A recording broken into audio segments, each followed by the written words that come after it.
Hi guys, welcome to Liquibition. This is our second Christmas special, and today we have two old school players lined up. Liquid Drone against Twisted, the Zerg player. And joining me here is Plexa. Hi, say hi, Plexa. Hey everyone, it's me, Plexa. Nice to be here again on yet another. Last time around we had the highly successful Jianfei versus Dynot, and right now we've got, as Raj already said, the Liquibition Christmas special. First time we've done it, probably not the last time we'll do it, as, bringing back some old maps and some old school players to play on them is, it's going to work out great. They're going to do some interesting stuff, and of course Eri plays random as well, so that's going to make things even much more interesting, because you don't see random players anymore. Liquibition, the true Liquibition, will be back later, a few weeks away, and we'll give you the full details about that later on. But for now, let's get back to the Christmas special. And I don't know about you, Rage, but I'm really looking forward to seeing these old maps back in Intermission. Yeah, definitely. And both of these players are also really entertaining players, especially Liquid Drone, of course, known for his Queen usage. And I hope we'll be seeing that a bit. Although I don't know if they race picked or is he really going random? Do you know anything about that? Yeah, I do know actually. Most games Eri decided to race pick, but there are a few instances where he's random, and I'm sure we can pick the ones where he's random if the matchup isn't good for him. I know for a fact that both players random on Neo Forbidden Zone, but other than that, we just have to take our guesses on that. While we're at that, we might as well go through the map list for today. So we're bringing back some of the best maps from, years back, between 2001 and 2004, I believe. And up first we've got Gaema Gowon. After that we've got Neo Jungle Story. Game 3 will be Neo Silent Vortex. Game 4 will be Neo Forbidden Zone. Game 5 will be Bifrost 3. Game 6 will be Into the Dragon 2004. And the last game of the night will be everybody's most favorite map in the whole world, Nostalgia, which is epic map and a great way to end the series. And these maps are all special in their own right. They were selected on their various strengths and weaknesses and what kind of style they favored. And all the maps play very, very differently. I mean, you can't play Jungle Story the same as you play, say, Silent Vortex, for instance. I don't know about you, Rage, but I'm really looking forward to see how Silent Vortex plays out in this day and age, and then Bifrost.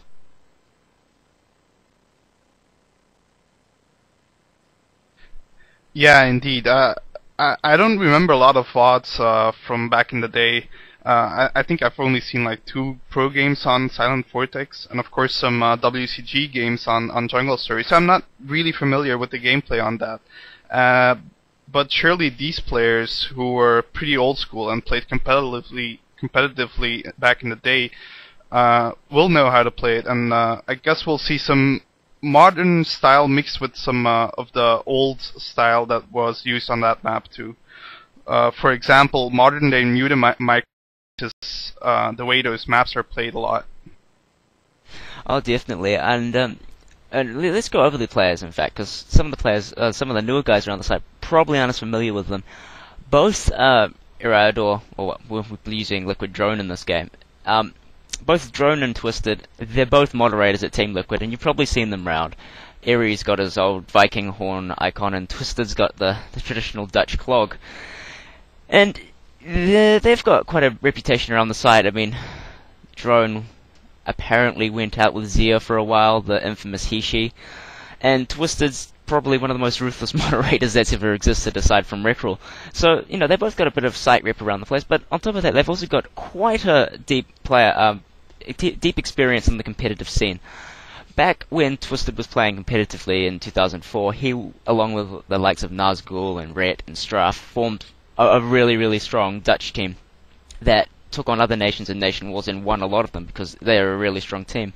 On top of that, Twisted also won WCG in 2004 in the Netherlands, and he went on to place in the top 16 in WCG. What do you know about Liquid Drone, Rage?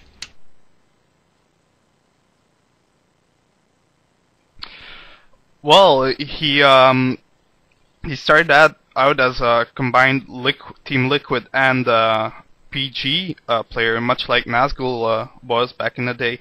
and I think he randomed and race picked all the time throughout his career, and he's known for his queen usage in ZVT and for playing Nada in WWI in a very, very close game actually. And something most players don't know, I think, most viewers don't know, is that Choya was at that first worldwide invitational where Eri played against Nada, and Choya saw Eri's successful queen usage, and 2 weeks later he used that in Pro League actually. Oh, really? I didn't know that. I mean, queens have always been on the outskirts of Zerg's strategy, and they've always used every now and then. But I mean, they seem to be getting a little more used lately. And I mean, Eri called it 5 years ago when he said, queens are going to be it, and he made a statement by trying to use them in every game possible. However, like you said earlier, I don't know how often he'll be able to use queens in this series, because I mean, the maps aren't that good, and Twisted does play Zerg, so if he manages to random Zerg, you're probably not going to see queens in CVZ, although I wouldn't put it past them. So, I think we should be getting ready soon. What do you think, Rage? Yeah, let's get the first game on its way. It's gonna be Gaema Gowon, and I think Eri randomed on this map. Start the game, Karnak. Yeah, I think we did. Let's go.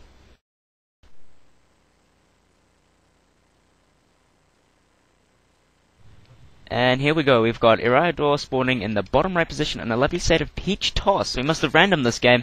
And Twisted is spawning in Green Zerg on the left-hand side of the map. And kind of like, what's that, about 9 o'clock there. And so we can tell automatically that Eri must have randomed this game, because you don't want to be playing PvZ on this map. Yeah, indeed. This is a very hard map for Protoss against Zerg. I wonder what build he's gonna open up with. It's probably gonna be a one-base build, since you can't really fast expand here. There's a pathway around the natural going towards the main, and you can even cliff the natural from that pathway. So fast expansion with the Forge is really not a good decision here. Yeah, I mean, me and Nazgul had a bit of an argument about whether you could fast expand here or not, and turns out that you can on the fantasy version, because they've changed the structure of the natural by removing some of the unbuildable terrain there, as you can see just there from Eri scouting out that unbuildable terrain now with his probe. So they changed that, so you actually can fast expand on it. But, however, on the old version of Gaema, you can't. And as we can see, we've got Eri putting his first pylon on his main, so I'm going to say he's probably going to try for a 2-gate build, because that seems to be the norm back in these days. Yeah, indeed, a 2-gate build or a 1-gate CRDT build is probably what we're going to see.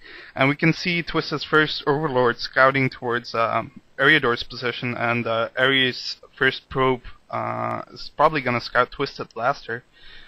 So that's another thing going for in the favor of Twisted here, and we'll see what Eri does next. Yeah, this is kind of surprising. I mean, okay, Eri's decided to go for a 1-gate gas build, which is, fine, but he built his gas really, really late. He opted to keep pumping on probes when he could have just easily cut one and built his gate early. I guess that, his gas early, I guess that's just a sign of him being a bit out of practice, as you'd expect. But as we can see now, we've got Twisted taking his natural, and his pull is just about to finish, and so he should be safe from any kind of zealot harass that Eri tries to pull with his one zealot. Yeah, definitely. And we see Eriador going for a pylon gate, a simulator pylon, so he's probably gonna get 2 zealots and then go for the core, and then probably add a Stargate, or maybe even go for a really old school Citadel first build, which would surprise me a lot. Yeah, I mean, Dreven pulled it out in the TSL against Mondragon, so it's not completely unfathomable that he can do something like that. I mean, I'd expect him to get a core up pretty quickly and then build a Dragoon after the 2nd Zealot, or probably 3rd Zealot now given the timing of the core, and try to get that Dragoon, Overlord away, so he can pretty much to make sure that Overlord doesn't reveal too much information away. And here we go, we got the Lings coming up now, they won't be able to harass because you can't get those Lings up through that Zealot wall. I mean, that's probably a feature that we haven't seen very often anymore because of the fast expand build, but still, you can't really get up that anymore with 6 Lings. And we see Twisted taking a 3rd base, and I like this because now Twisted's going to have 3 bases against Ares 1. Yeah, definitely, and Eriador's definitely gonna have to put some pressure on Twisted to catch up economically. And I don't know if a Serdi T build is the good choice here, because he's going for a Stargate, and I can only expect a Dark Templar follow-up. But because of the structure of Gaema, and this is actually why one of the reasons why this map was so Zerg favoring. It's really easy to defend against DT harass because you have just actually 1 choke you have to defend with Overlords and Hydras, and you can defend 3 bases. So I don't know if the Serdi DT harass is going to be successful, and I think Twisted is going to come out in the lead after the mid game here. Yeah, probably. I mean, it's quite a wide choke at that, and he does have to cover it with 2 Overlords. But, you know, if that Corsair manages to get the most outlying one, he should be able to get inside with the DT. And here we go, we see Eriador trying to come in and harass with some Zealots, but Twisted should easily defend with the Sunken and those Zerglings, and yes, and oh wait, and Ares going to take the high ground on that ramp, and that's good positioning from him, but it was a little too late for him. If he was up on that ramp earlier, those Zerglings wouldn't have been able to break that as easily as they did. We can see that the first Corsair is just started, and Eri has added his Citadel, so we'll probably be seeing some kind of CRDT build as we expected.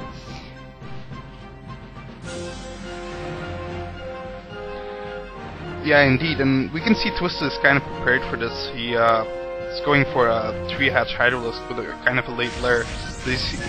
He'll probably be able to defend that choke against the DTs. So we'll probably see Eri following it up with just a normal expansion, and we'll see if Twisted can crack that expansion afterwards in the small timing window that follows.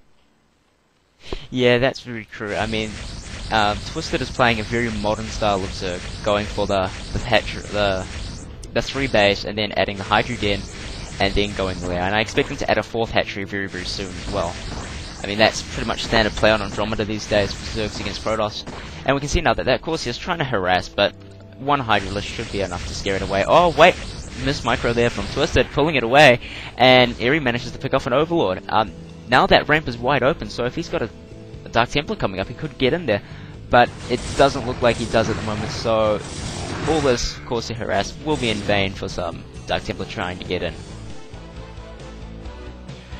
Wow, and Eri loses his first Corsair. He's got a second one though, so he'll probably be able to get to expand to his natural safely for to Overlord speed. But he still won't be able to put much pressure with that first CT that is gonna come out soon. He's harassing some more Overlords, but the Hydras are gonna clean that up. He's running some Zealots in there. Twisted doesn't seem to have many units, so this may do a little damage here. Yeah, I don't expect it to do too much damage, but it depends, because if every wall manages to get that Dragoon up there and wall off, oh, he doesn't manage to wall off, those Zerglings should be enough to at least stall that attack for Hydralisk to come out in both the lair and the other 2 hatcheries, and this attack should maybe kill 1 or 2 drones at the very most. I mean, it's a slight victory for Eri, but nothing too major that Twisted can't handle with this monster economy, given that Eri still doesn't have his natural up, well, he's just started it now. Twisted has gone up to 4 hatchery now, and that attack is well and truly neutralized. I mean, I really like Twisted's position right now. Yeah, definitely. And did you see how Twisted kept some Hydras at his 3rd and at his natural? Because Eri was playing really harassy and was hoping all Twisted units would chase those Zealots and that Dragoon over there. But Twisted was smart enough to leave some Hydralisks behind to defend against that second Zealot that was coming. And I must say, Twisted is really on top of this game here. Yeah, definitely. I mean, here comes the double evolution chambers coming up, so he'll probably be powering Hydralisk a bit more, and probably taking into Lurkers. Yes, he is taking Lurker right now. Twisted is just playing dominantly. I mean, we got Hydra's attacking the natural now of Airy, and I don't know if he's got Storm. That Templar does have enough energy, but the Storm upgrade is still not finished yet. Twisted is going to be able to kill the natural and take a commanding lead in this game. Wow, I can't believe Airy just let that happen.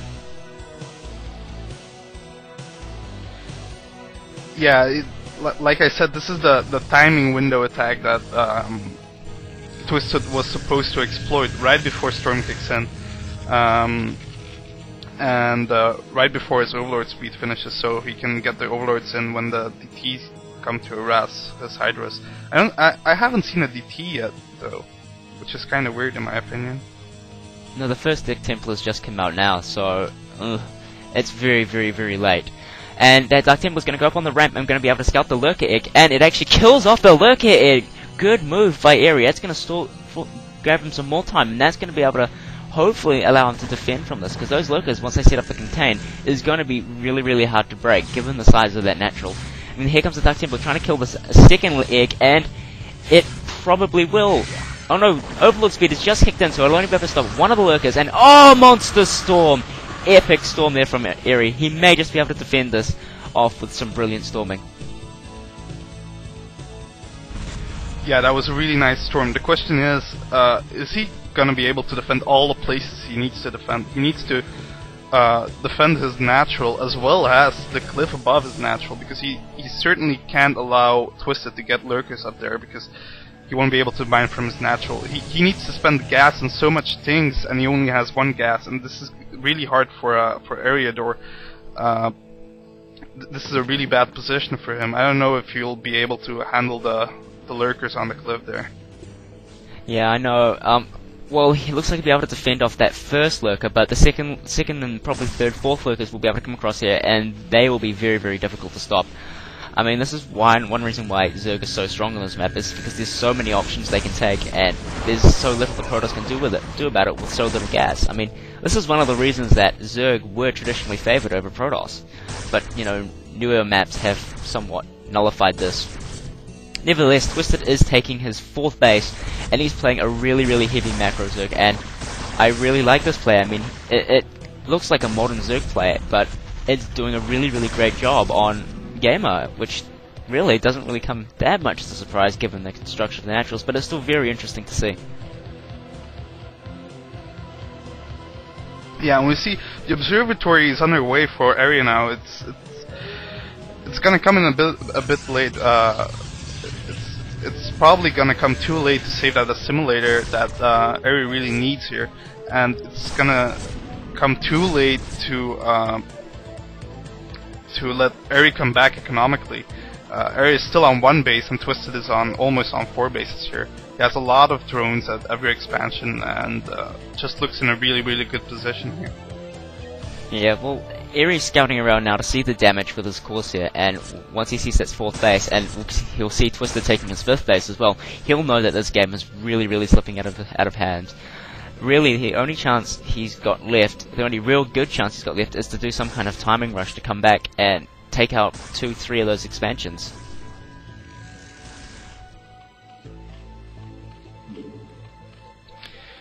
Yeah, but looking at his forces, that's gonna be really, really hard for him, though. If you look at Twisted's natural, he's still got a lot of units there. He's got a lot of units outside of Era's natural. I don't think he can do any kind of timing attack. He'll probably have to creep into this game really slowly again, but yeah, he'll probably get overrun. So I think this this is almost impossible for Eri to come back from. Yeah, I agree with that. I mean, it's an outside chance that he can come back, but a few good storms and it could happen. But that one Lurker is giving Eri a lot of trouble, and he's stalled mining for quite some time. And I mean, that natural really hasn't been able to mine from it for the past 5 minutes. And that's a significant disadvantage to Eri, especially seeing as the Zerg is running pretty much freely off 4 bases now, and with a number of hatcheries and being able to apply pressure in all kinds of places. And this is becoming sad quickly. I hope we get to see some queens.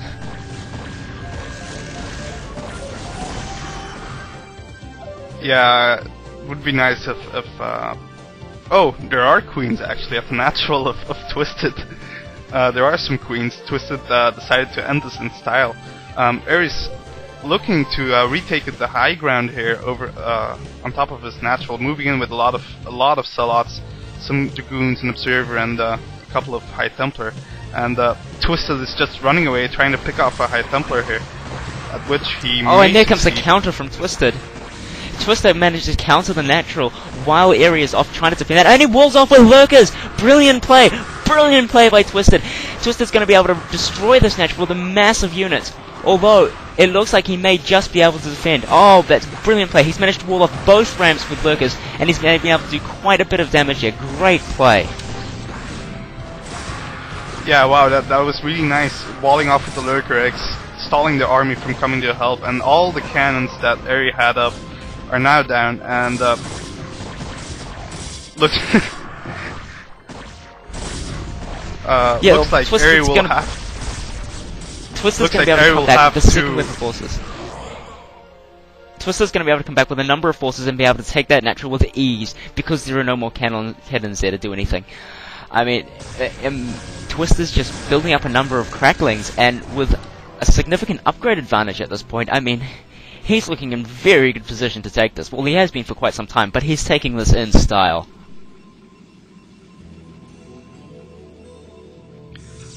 Actually, I think the only thing going for Airy is his upgrades. He has Lingburn, and Twisted is kind of slow on his upgrades. I don't know why, because he's had that evolution chamber. There's 2 evolution chambers for quite some time. He must have forgotten.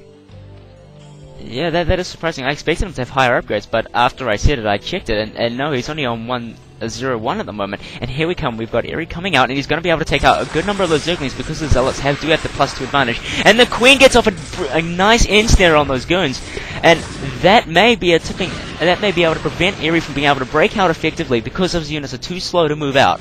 And I don't know, but I think Twisted's got a nice edge here in this battle because of that nice end-snare. Well, he certainly delayed the troops from storming his morphing Lurker Eggs here, and he's moving in on those ensnared goons, getting a lot of free hits. I don't know if it really gave him the edge, but everything helps a bit, I guess. At that stage in the game, he really wanted to delay Airy from being able to push out while he stalls for his follow-up army to come out, and by installing his units he was able to stop those guys from effectively moving out against Lurkers and forced Airy back, and Airy just still can't break out of his natural. It's really quite depressing. Yeah, in the meanwhile his main is dried up, but he has his mineral only running, so he's on 2 bases against 5 bases right now. He has a pretty nice unit mix, but he'll have to break out of this Lurker contain and do some damage. Twisted and snaring a single goon, I don't know if that's worth it, but I guess he's trying to impress you guys here. Yeah, that was a pretty hilarious instant. And here we go, we got Twisted moving in with a number of units, and it may just be enough to take it out right here, because those cracklings are getting kind of scary now that they've got the +1. And maybe, I don't know, well, Twisted's taking a 6th expansion, and he's going to have, what, 5 gases now up against Airy's 2? And he is just running away with this game. But oh, here, look at that green blob roll over on the map. That is a huge blob, and Twisted can just be able to rally his units to victory from here, I think. Yeah, definitely. I don't think it's gonna take long for Airy to GG here. He's losing his last High Templar and his last units, and there's no cannons at the natural, and Airy leaves the game. GG there. And take the first game. Not surprisingly, seen the map and the matchup, in my opinion. Yeah, I agree with that. I mean, Twisted had that in the bag for such a long time. He just needed to wait out and build up his advantage and move in, and that's exactly what he did. You know, Twisted is playing really well. I mean, that was some great modern strategy, and he played it really well on an old map. And Airy really couldn't do anything because of the disadvantages Gaema offered him. I mean, he couldn't get out there and attack because he was trapped in his natural. He couldn't expand because it's too difficult to expand. And well, I mean, Twisted just dominated him. At least he did it in style, though. I mean, I really loved that Lurker block, and then the subsequent Queen use. That was really good. Yeah, that was a really nice move, but yeah, I kind of doubt Ares' decision to go Serendipity on that map, just because it's almost impossible to harass there. He thought it was a safe way to get your natural up on that map, but it really isn't, because you just can't defend all the places you need to defend to be able to profit from your natural. Yeah, I agree with that as well. I mean, he did try to do that clever little send my army into your main while my Seer harasses you trick, but after that failed, I mean, he was quite a way behind in that game, so better luck next time, I guess. And we'll be moving on to Neo Jungle Story, which is quite a unique map, because it does have a cliff behind your main, which is rather unprecedented in map making, because of, well, people would think that Terran would just run away with it, but you know, the map's not too bad balanced PvT, I think. At least the old version wasn't. And yeah, it's produced some pretty interesting games over the year. Well, what do you think about this map, Rage? Well, it definitely is a micro-oriented map in every matchup. You don't see this map bringing up macro games, long macro games. It'll probably be a 20-minute game max. I have something to say to you guys. If you aren't on IRC yet, get on IRC, because we'll be doing a prize question later. The winner of the prize question, the first to answer the question, will be getting a game with Chill on the Christmas TL attack.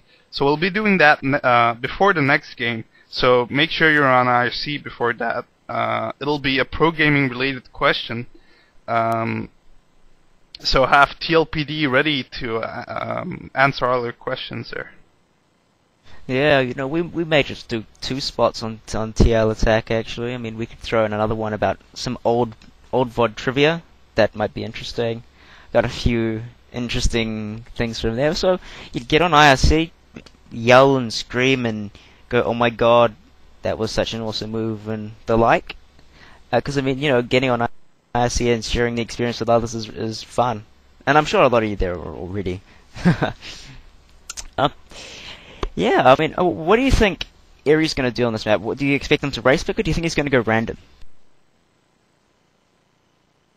I don't know. There's really no way to predict that, actually. But I think Ares probably prepared some special strategy for that map.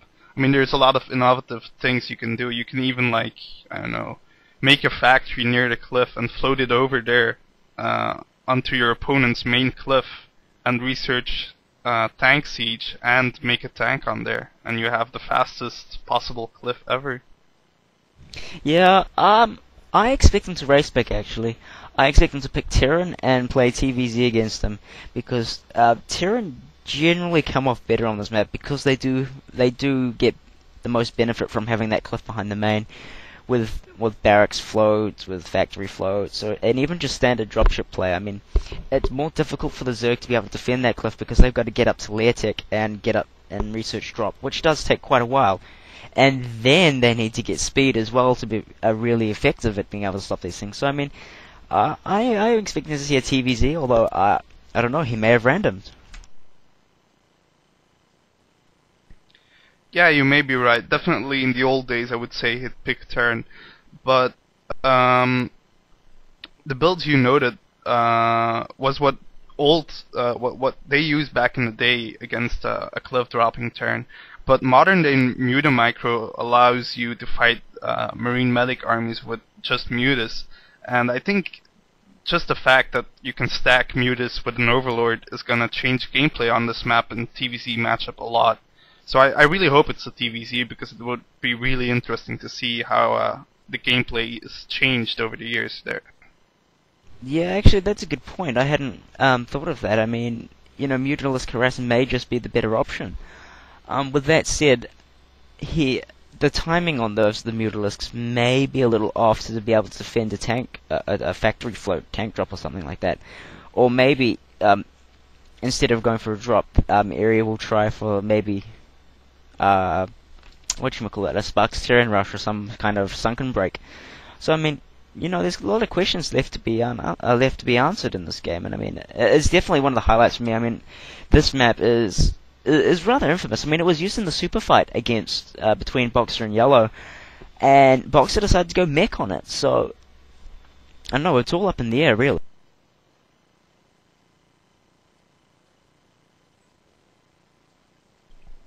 Well, let's see how it turned out, and start the game in a few seconds. Yeah. How about we we're try having some technical difficulties today. We have a lot. Yeah. How about we go try to do the IRC thing now and see if anyone can give us an answer to the pro gaming question. Yeah, I'll start with a question. I guess you'll do the next. In the first Shinhan Bank OSL, KC won against Choya, of course. But the question is, and the first to answer this question on IRC wins the game with Chill. The question is, on what map did Choya and KC meet 2 weeks before they were scheduled to play their OSL finals? They played in Pro League 2 weeks before they were going to play their OSL finals. What map was that? Oh man, that's a tough one. I have no idea. None at all. By the way, that was a great series. I should go watch it again sometime. Well, that Pro League game was really awesome too. It was really, really awesome. Do we have an answer yet? Yes, Yubi wins! It was Rush Hour 3 indeed. I had an inkling it was Rush Hour. Rush Hour has produced some great TVZs over the years. So I guess congratulations, Yubi. You will get the honor of being able to bash Chill in one of however many games we do.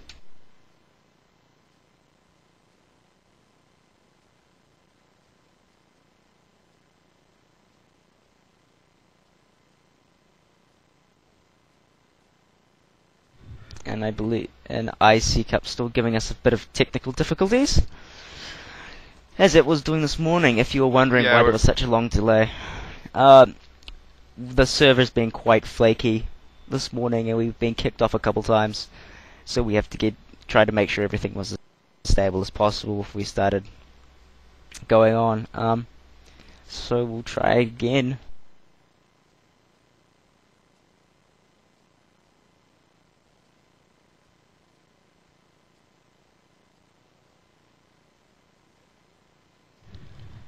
I guess we could do a second question if these tech troubles persist, but we'll see.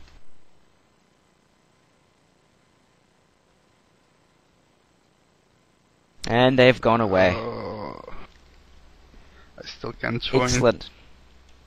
Oh, you can't? Uh-oh. Not good. Yeah, so the second question for today will probably be around... probably after the Neo Forbidden Zone game or after the Bifrost game, and we'll probably be more directed towards the older programming rather than the newer stuff, seeing as a bit of a theme this week is the old stuff. And I mean, you should definitely come along and check out the old VOD night tomorrow. I mean, we have got some absolutely brilliant games lined up for you. To spoil a little bit of it, we have such classics as Yellow vs Nara. Probably don't know which game it is, but we've got a Yellow vs Nara in there, and we've even got a Yellow vs Zelos game from Olympus, and I mean, that should be pretty good. I mean, you should get along, because I mean, those two games are really, really amazing. And we've got 6 other games that we'll be streaming, and you'll have to tune in tomorrow to find out what they are. But yeah, myself and Thadid Haji will be casting, so if you wanted to listen to what Haji sounds like, that's where you should be. Get on tomorrow. Come along and watch it. It's going to be awesome. And if you get on the stream fast enough, you'll be able to see a bit of a old picture montage I put together. So hopefully you can get along for that.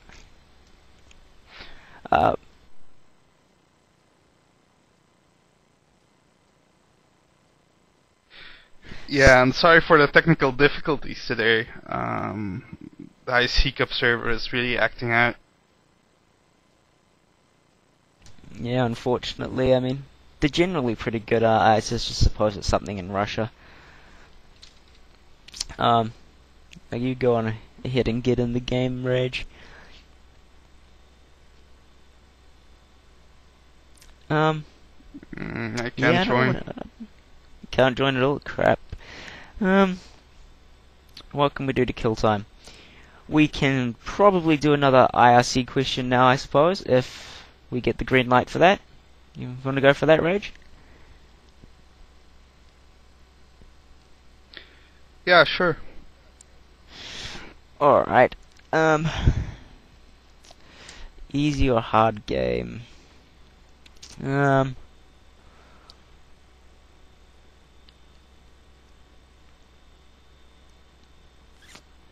Okay. When Boxer broke away and made his own team from Ideal Space, the person who can name the first 5 gamers to join that team will get on the show. So, who can name it? First 5 gamers to join really Boxer's breakaway team. I think I'd be able to name 2. Ooh.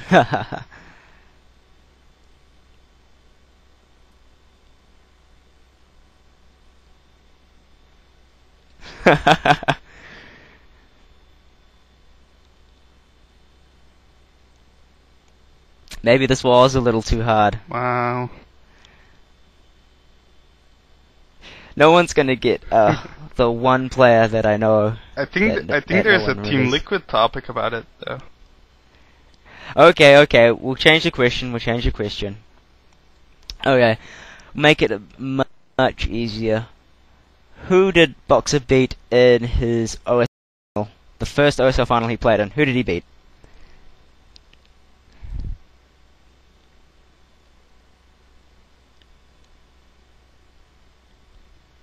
Let's see who gets it.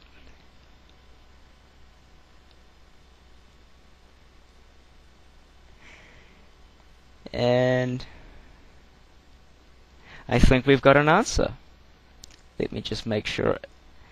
And the person who gets a game with Chill on the weekend is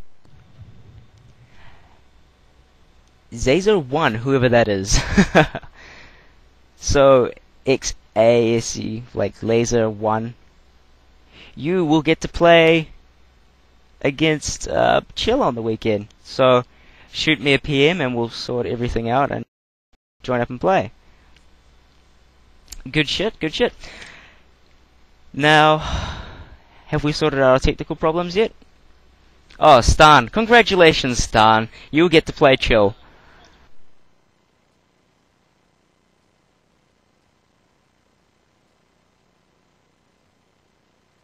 And meanwhile, we need to sort out these stupid IC Cup problems. Okay, looks like we got them sorted. Oh, you made the wrong map. Well, I was just making something random. Okay, we can. We should be good to go, Karnak?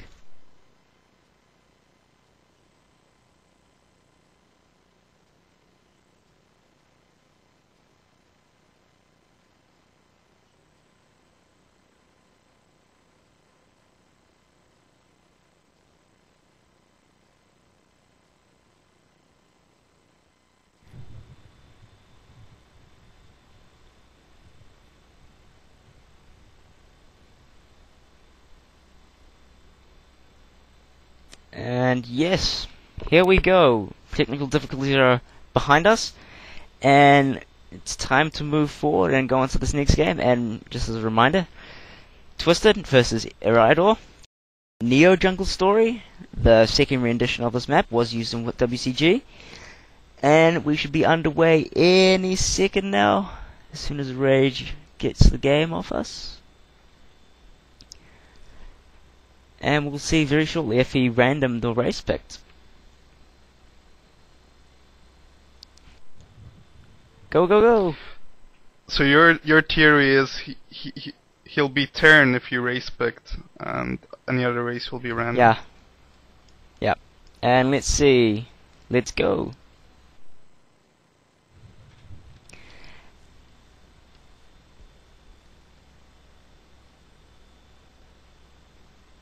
Oh, just waiting for the overlay to be set up. Ah, okay, we're waiting on the overlay.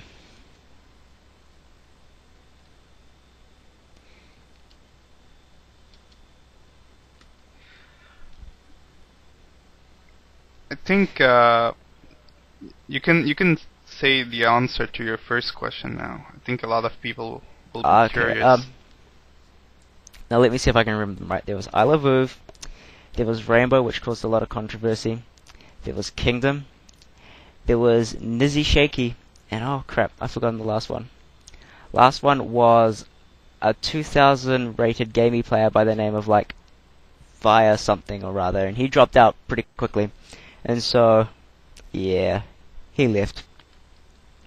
So I guess that was kind of unfair. Okay, I just got the word that... But I didn't. We ready? I just got the word that we're ready to get the game underway. So, start it up, let's do Karnak. this.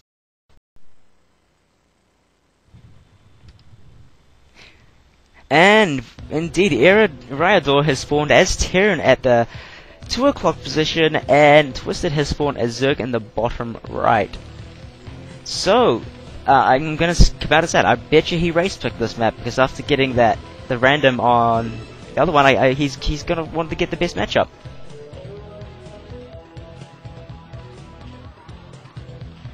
Yeah, I just got the word that the overlay isn't set up yet. Should we pause again? I'm not sure. It's up to Karnak if we can get the overlay working or not.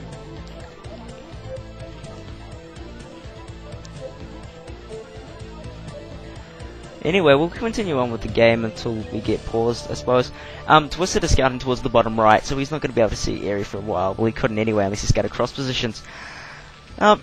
Airy, meanwhile, is going pretty much standard. He's adding his supply at the usual timing, and you know, I expect him to either opt for some kind of quick tech build or go for a 2-racks and try and push as fast as he can and try break the front, because that natural is relatively exposed and you can do run-bys pretty easily. Yeah, that natural is actually really exposed. It's really hard to defend against any 3-racks or Spark Stern builds if you decide to take the natural. I don't know if that's a Twisted plan though, taking the natural, because the natural doesn't have any gas. It's not worth much in the ZVT matchup that early. Yeah, I mean, that's one thing about this map which we think we need to tell you. I mean, there is no gas on these naturals, so that does make it a less attractive option for Zerg to take it. I mean, the amount of gas on this map is very limited. Oh, especially the amount of accessible gas. I mean, there's gas on the islands at 12, 6, 9, and 3, but they're really hard to exploit. And we can see now that Airy is going for a tech build, so I expect him to go for drops. I expect him to tech up quickly and try go Marine Medic dropping, or perhaps even a tank drop if he feels ballsy today. Yeah, and we see Twisted going for a really early gas here before pool. So he's going for a 2-hatch Mutalisk build probably, and that gives him a definite edge over Eriador here, because he doesn't really have to spend minerals on Sunkens or anything to defend any M&M push, and so he's gonna get profit a lot from the extra gas he gets. Yeah, I mean, taking his gas earlier was a good move. He's already anticipated that Airy will probably go for some kind of drop build to exploit the back ramp, or the cliff at the back, and so he's anticipated that, and he's already getting up the gas to build as many Mutalisks as he possibly can. So, I don't know, even though I like Terran on this map, I mean, Twisted's playing as good as he can. I mean, this is, you know, unusual play to most modern people, but it's pretty standard on this map, because notably, putting the natural, or the second hatchery at the choke point rather than the natural is something you don't see now, because you can't do it anymore, because you really want to get that expansion instead. And so, just those kind of little retro play things tell me that Twisted's kind of put some thought into this, and he knows what's going on. He's doing the best he can to play to the maps. He's also now, his pool has just finished, and his lair is on the way, and Eri is building a starport, so he'll have drops really, really quickly, and he's only got 3 Marines. Yeah, it drops, but let's not forget the option of just raid play, which is also possible. But yeah, I definitely think drops are. Oh, we see an armory going down now, so it'll probably be an old school boxer style Goliath drop on the cliff. And wow, that's something I haven't seen in a really, really long while. This makes me very, very happy to see. I mean, Eri is pulling out the old school build to match Twisted's old school build, and these guys are really bringing us back to 2003 as best they can. I mean, Boxer and his Goliath drop was you know, one of his huge trademarks back in the day, and we can see Eri actually building a Wraith first, so he'll try to get some harass off with that Wraith, try to snipe off the Scouting Overlord wherever it may be on the map, and try to get some drone kills before moving on to building a dropship. And as expected, Twisted is going for a 2-hatch Spire, but remember, that's not 2 base, that's only 2 hatch, so that will probably be enough to stop Eri's plans, I think. Wow, and Twisted has some sick sense of star, because he's already getting ready to put a spore in his main, so he senses that raid coming up, that first raid coming up, and I think that spore is going to be finished right as a raid is going to enter his main. And if we take a look at Eri's base now, he's getting Goliath range, he's getting some Goliaths, and he is adding his control tower for his starport, so it's definitely going to be a Goliath drop. I think it'll come down to, will Twisted be able to scourge that first dropship before it gets the Goliaths dropped on the cliff? Yeah, I mean, that's going to be where the game's going to revolve around. I mean, Eri's scouting out the base now with a Wraith, and he knows that Spire's coming up, so he'll know that he'll be ready for it. So it's basically down to execution now, and that's just awesome to see. I mean, I really like both these players on this map. They're playing really well. I mean, I'm surprised at how well Twisted's prepared for this series, to be perfectly honest. I expected him just to turn up half-practiced and whatnot. And interestingly enough, he's added the control tower and gotten a Valkyrie. This is weird. He's building a second Valkyrie. This is a Goliath Valkyrie push. This is just plain weird.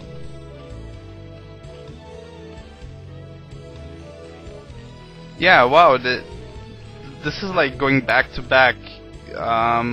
Twisted out expecting the Goliath drop, and I thought Twisted was really expecting what Eri was going to do, but Eri actually expected Twisted was going to expect it, and is just double backing on him, and is going to be completely prepared for those mutas, and I think we'll be slightly in the lead after this. Yeah, well, the mutas is just out now, and they're doing the harass now with the assist of the Overlord trick, but those Goliaths have range now, and they should be amply able to defend that. Eri has started a dropship, so he will be dropping eventually, but building those Valkyries first should be allow him to defend against those Mutalisks that much better. And here we go, we got Twisted trying to race, and oh, look at those good splash. Oh, that's what's so good about Valkyries. They get such great splash damage all over those Mutalisks. And Twisted has been forced to retreat with his Mutalisks, and here comes the Goliath drop being loaded up now, and that's going to be coming down very soon.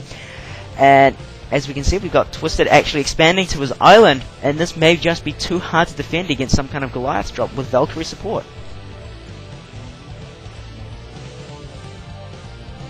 Yeah, indeed. Twisted definitely didn't see this coming. He thought, once I have Mutas out, I have complete control of the islands and just of the air in general. But he didn't see those Valkyries coming, and I think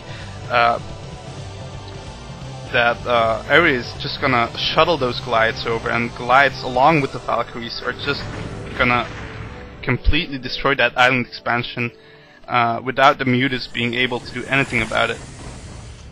Yeah, and if he loses that island expansion, it's going to be a hard task to come back into this game. And here we go now, we've got the drop coming in, here come the Mutalisks, and I think they're targeting, no, they're not targeting the drop, they're coming in, and they should be able to clear out this attack, I think, but they're taking quite significant losses here, and if a couple more Goliaths push in, that could spell trouble here for Twisted.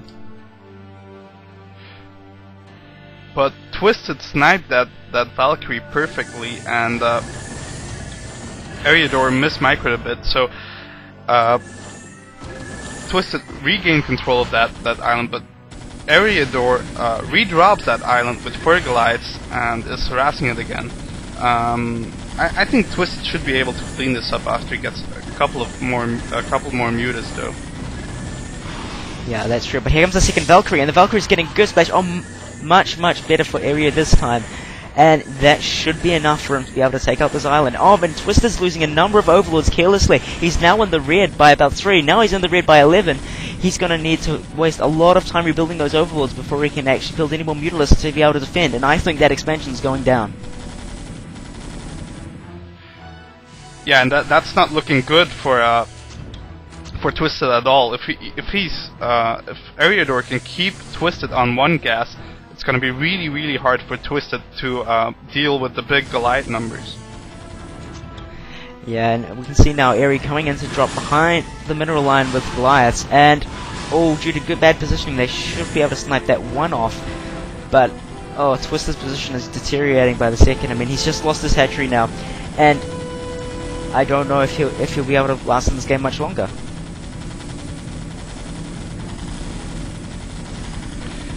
Yeah, in general, against a turn playing metal, you want to get as many expansions as you want, but due to the Valkyries, Eriador has complete control over all the island expansions, and which contain the most gas, of course. Yeah, I mean, when Eri's taking a mineral-only expansion right now, I mean, that's not going to help his mech build too much because of how gas-hungry it is. But you know, he does have dropships out, so I wouldn't be surprised if he ends up taking 12 very soon. Oh, actually, he's double expanded and he's taking his natural now, but he's also got his command center up at 3 o'clock, which has no SCVs at it yet, but I expect him to be there any moment now. And Twisted has tried to take the sensor expansion, but has been scouted by Eri. I mean, nothing's working in Twisted for this game. It's really quite sad. Yeah, really. Mutalisks moving in on those Goliaths on the island, and they're gonna clean that up. Twisted's probably gonna retake that island expansion. The middle expansion has been scouted and is going down soon. Really risky of Twisted to try to take that middle expansion. It's almost undefendable, but he had to take some risks to try and get back into this game. Mutalisks pick off that stray Valkyrie. Valkyrie runs, manages to save that Valkyrie. 3 Valkyries and a lot of Goliaths out, and Twisted just can't handle that force of Goliaths. Yeah, the only concern I have right now is if Eri has overexpanded by expanding twice. However, I think that there's a safe bet that he'll be fine. I don't think Twisted can keep up in production for much longer.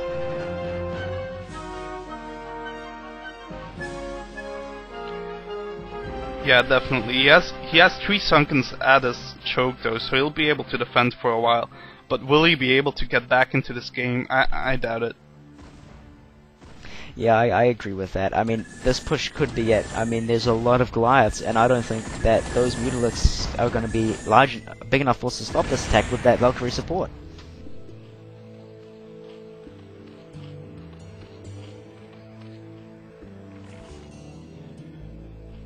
Well, I don't think he'll attack directly into those 3 Sunkens. He needs to keep those island expansions in check though. I expect a new dropship to spawn soon, and him ferrying over those units again. Twisted doesn't have any Scourge anymore, and he's so low on gas. He has a lot of trouble dealing with 2 gas Valkyrie Goliath build. Yeah, well, Eri does have his dropship out now, and it had just ferried over some SCVs to 3 o'clock. And Eri's taking the center expansion. This is quite cocky of him, and it's really showing how comfortable he is playing this game. Twisted's still effectively on 1 base, although he's getting a 2nd base now, and Aries just rubbing salt in the wounds, and he's going to come away with a huge economic lead if he can secure that central expansion.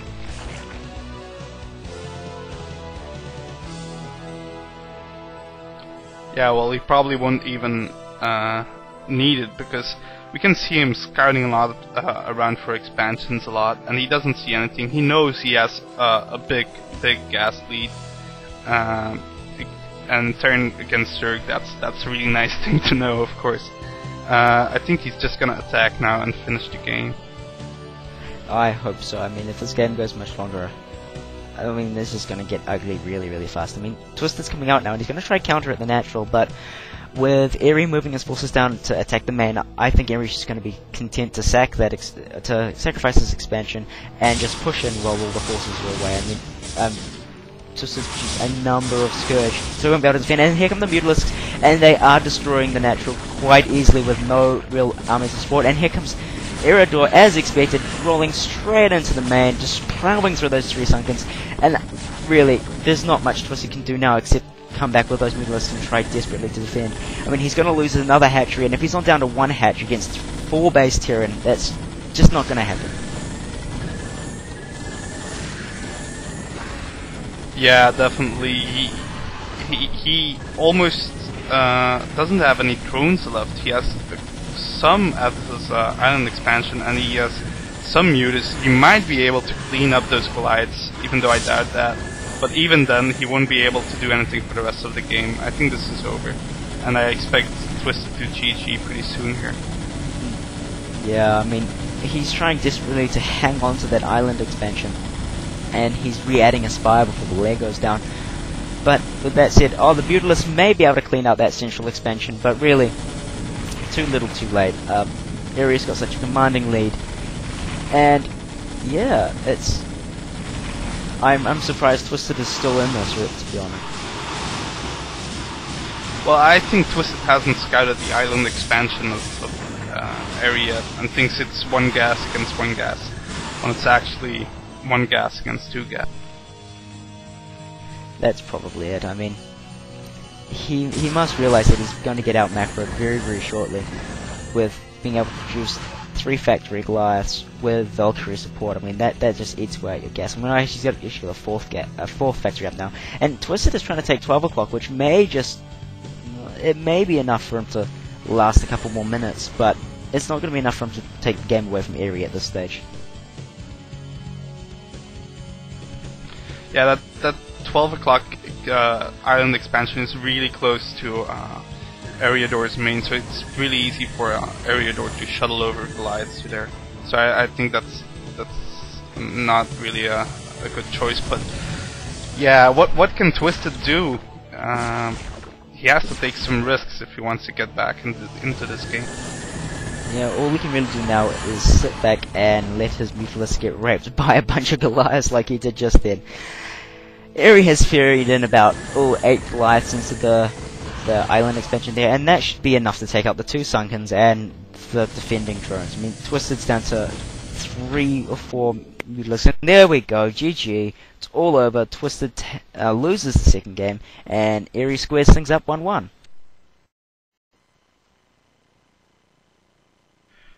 Really nice choice of strategy by Eriador, the Goliath Valkyrie thing. I don't think Twisted saw that coming. Yeah, I agree. I mean, that took us by surprise even, and we even saw it coming. The great thing about what he did, I mean, Twisted was completely prepared for a dropship-based build. However, as we noted during the game, that Eri came back and put a twist on it again by getting the early Valkyries. I mean, great play by Eri. I mean, I'm surprised that these players have taken the time to relearn these maps and play them really well.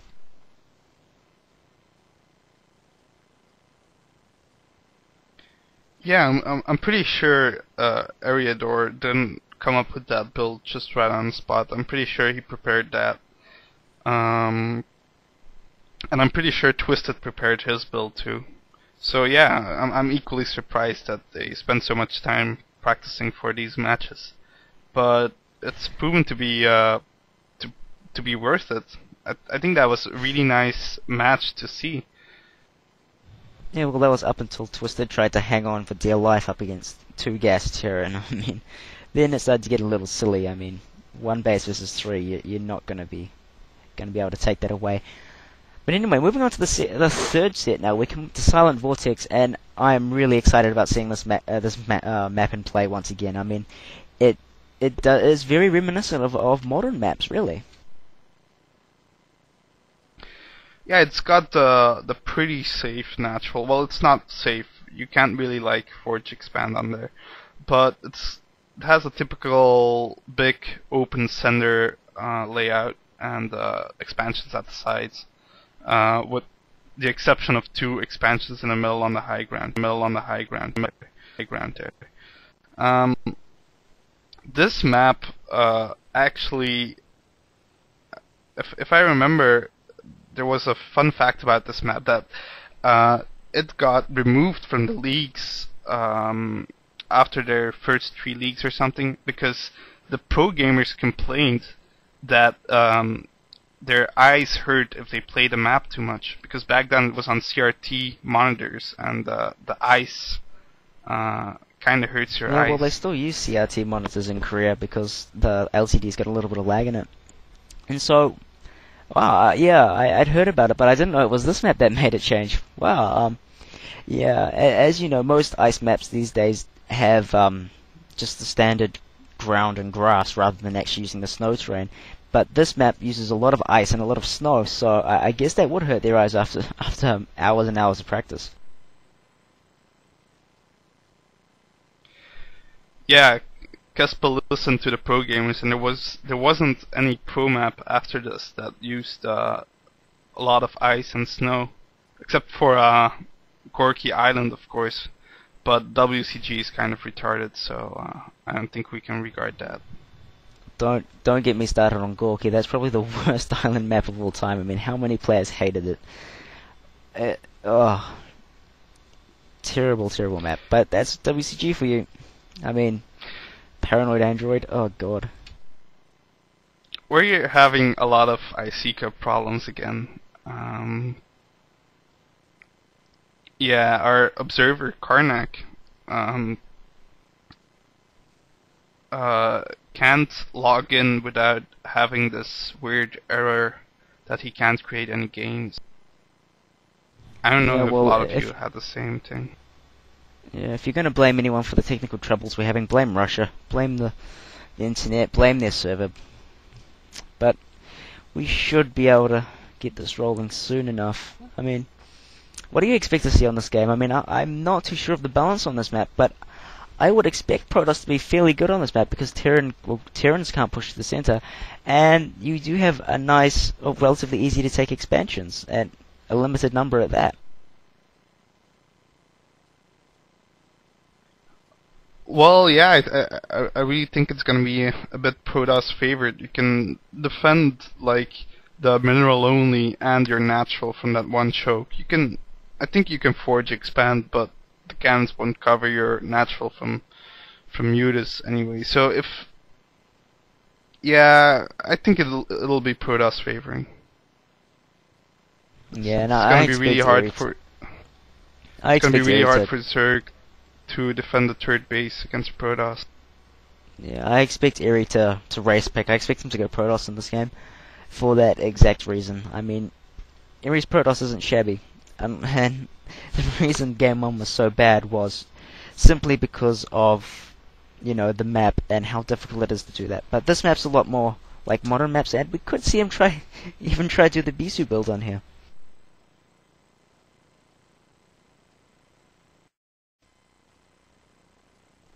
Yeah, definitely a good map for the Bisu build because we're having a lot of technical problems again. Because if Zerg decides to take a third base, it's gonna be fairly far away from the natural. So you have two very apart bases to defend against Serdi Tiaras that are very far apart, and that's really hard. Yeah, I mean, I don't know. I remember playing this map back in the day. when we were I just think when I was first getting into and just playing around with this map. I mean, it was a fun map to play. I mean, I hope the players enjoy playing on this map, and I hope that produces a fun game to watch.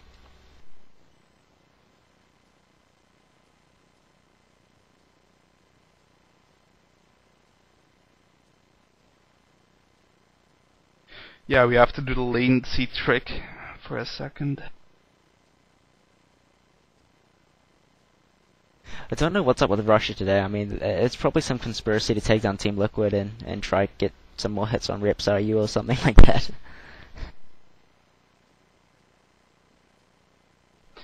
For some reason, a lot of people are requiring me to call Twisted and Ariador ballers.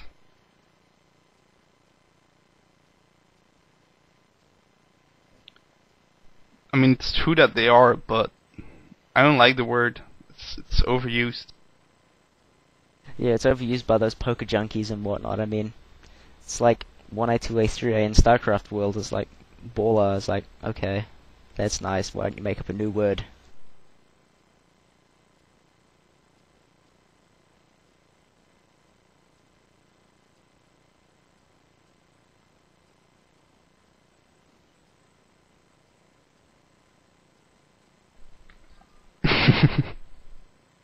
So we're gonna get the third game underway now. It's 1-1.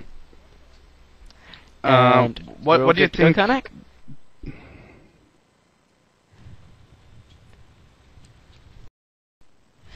Alright, and here, what do we have here today? We have Twisted spawning on the top right in a lovely shade of green like last time, and Eerie playing Protoss on the bottom left in a nice shade of teal. And I'm gonna have to say, I bet you Eerie race picked this game because Protoss is gonna be good against Zerg here.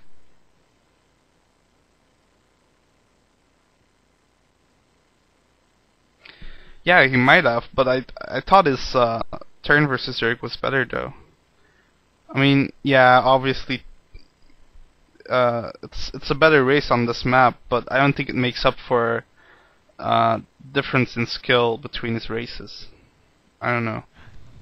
Well, I don't know. I mean, that first game you really can't call a representation of his true skill with Protoss. I mean, it's Gaema Gowon. You can't play a great Protoss against Zerg there unless you're Reach, and you're playing against Yellow, who's having an epic choke session. And so here we go. We see Eerie sending out his first pilot, his probe, and he's going to go for a fast expand build on a very old map. So I'm interested to see how he pulls this off. Yeah, I'm very interested to see that too. The difference between this map, fast expansion on this map, and fast expansion on most other maps, on most modern maps, is that when you fast expand on most modern maps, your cannons are actually at your natural nexus.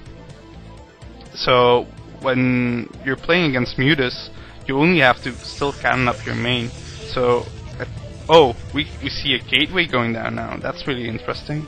Is he gonna do a proxy 2 gate here? Well, it's not really a proxy. It's kind of like a building 2 gates at the outskirts of my base kind of thing. So he is going to do for a 2 base rush, and this is going to be fun. I love micro wars, and this is going to be one of the best of them. And it'll be interesting to see if Twisted goes for a 12 hatch or if he goes for a 9 pull. Because if he goes 9 pull, I wager my bottom dollar that that 2 gate's going to be able to overwhelm him.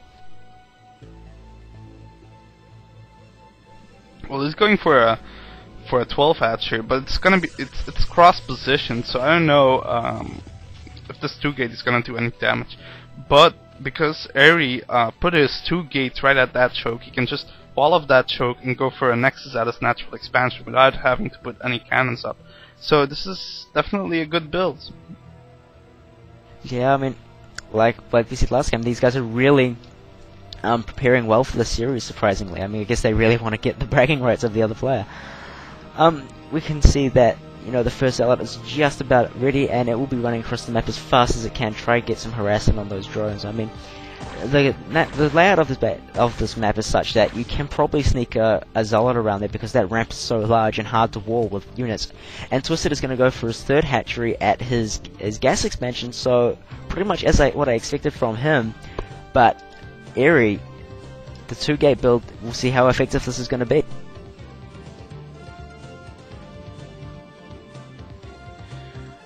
Yeah, well, Twisted, as far as I know, still hasn't scouted that 2 gate build yet.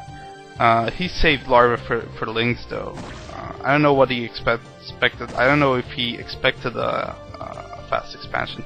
Oh, he's making Lynx from all his larvas, so he's definitely gonna be ready for that first Zealot here.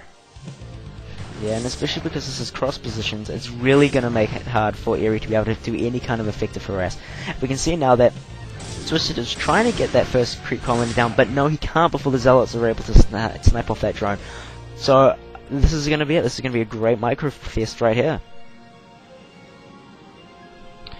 And yeah, we saw earlier that Eri got his second gate really early, and that's why he could put some more pressure on that colony. His third Zealot was misrallied, I think, and ran into some Lynx and got sniped off pretty easily. That's pretty bad. Yeah, those Zealots aren't going to last for much longer. I mean, if Twisted got it, he should be able to flank those very easily. And oh, Eri tried to secure the ramp, but he can't before those Zerglings can get up there and attack. And Twisted should be able to defend this from this position, I think.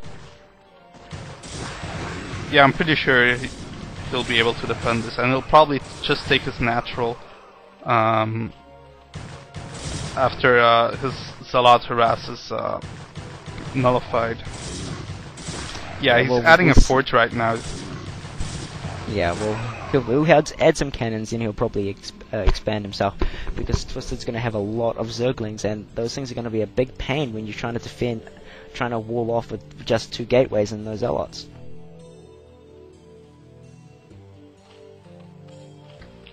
He's still microing his Zealots there in the middle, still sending them out to the middle. I don't know if this is smart, they might get overwhelmed, but his 2 reinforcing Zealots come out in time, and meanwhile Twisted is already pumping drones, so he can't really take out those 4 Zealots. He'll just have to defend with the Sunken. In the meanwhile, if you look at Eri's choke, he's getting a cannon up there. I think that's pretty useless at the moment, because Twisted is hoarding drones, but of course he couldn't know that. He's starting his Nexus right now. Yeah, it'll probably evolve into a standard game from here. Yeah, well, I mean, Eri moving out with those 4 Zealots was really what he needed to do. He needed to push those Zerglings back into the base so he couldn't get around, and try some kind of nifty run by when he doesn't have any Zealots on his ramp. I mean, as we can see now, the Zealots are going home, and they did their job. They stalled for time and allowed Eri to get up his expansion. And now that he's got his expansion up, I expect him to play, you know, at least semi-standardly. Probably going to go for what most Protoss do these days, with some kind of B2 build, some kind of 2 Archon timing attack. I definitely think he's rather going to go for a Citadel first and a Stargate first opening, just because he already has 2 gateways ready, and that kinda, yeah, makes you lean more towards the +1 Zealot legs timing attack. Probably, if not a Zergling, if not a Zealot timing attack with speed, it'll be Archon push with Sparslot support. I mean, either one of those would be very good options at this point. Oh, and I guess I was wrong, because he's going for a Stargate first. He's getting his second gas really quickly at his natural expansion. Natural expansion just finished. Probe Maynard a bit late, but that's not gonna hurt him too much. Yeah, but with that said, I mean, Twisted is playing, well, standard Zerg against this. I mean, he's got his 4th hatchery up, he is adding double Evo, he's got Lair going, and I mean, he'll be adding that Spire he'll probably be adding his Hydralisk Den very soon, and then we'll go for Lurkers. Yeah, and there's the Hydralisk Den now. I mean, this is pretty standard play for today, and should be enough to nullify the fast expansion to quite a good degree, I'd imagine. Yeah, well, he has a slight economical edge. Eri's fast expansion was still slower than a normal fast expansion, of course, while Twisted didn't have to wait long to drone horde like against a normal fast expansion, so he definitely already had an economical edge. I don't think this Bisu build is gonna do much damage harassing. But like I said, you really have to be afraid of Mutus when fast expanding on this map, and I think he really wanted to get that Sarah to do some quick scouting. He was really in the blind, in the dark. I mean, he was really blind about what Twisted was up to, so he really needed those that first Corsair. Yeah, I mean, that's half the power of the Corsair, the ability to be able to go in there and scout out what the hell the Zerg is doing. And we can see that Ares building a second Corsair just in case he is going mutual, but he'll be very disappointed when he rolls in and finds out that Twisted's actually gone for 5-hatch Hydralisk. And I imagine that Lurker Tech would be coming reasonably soon as well.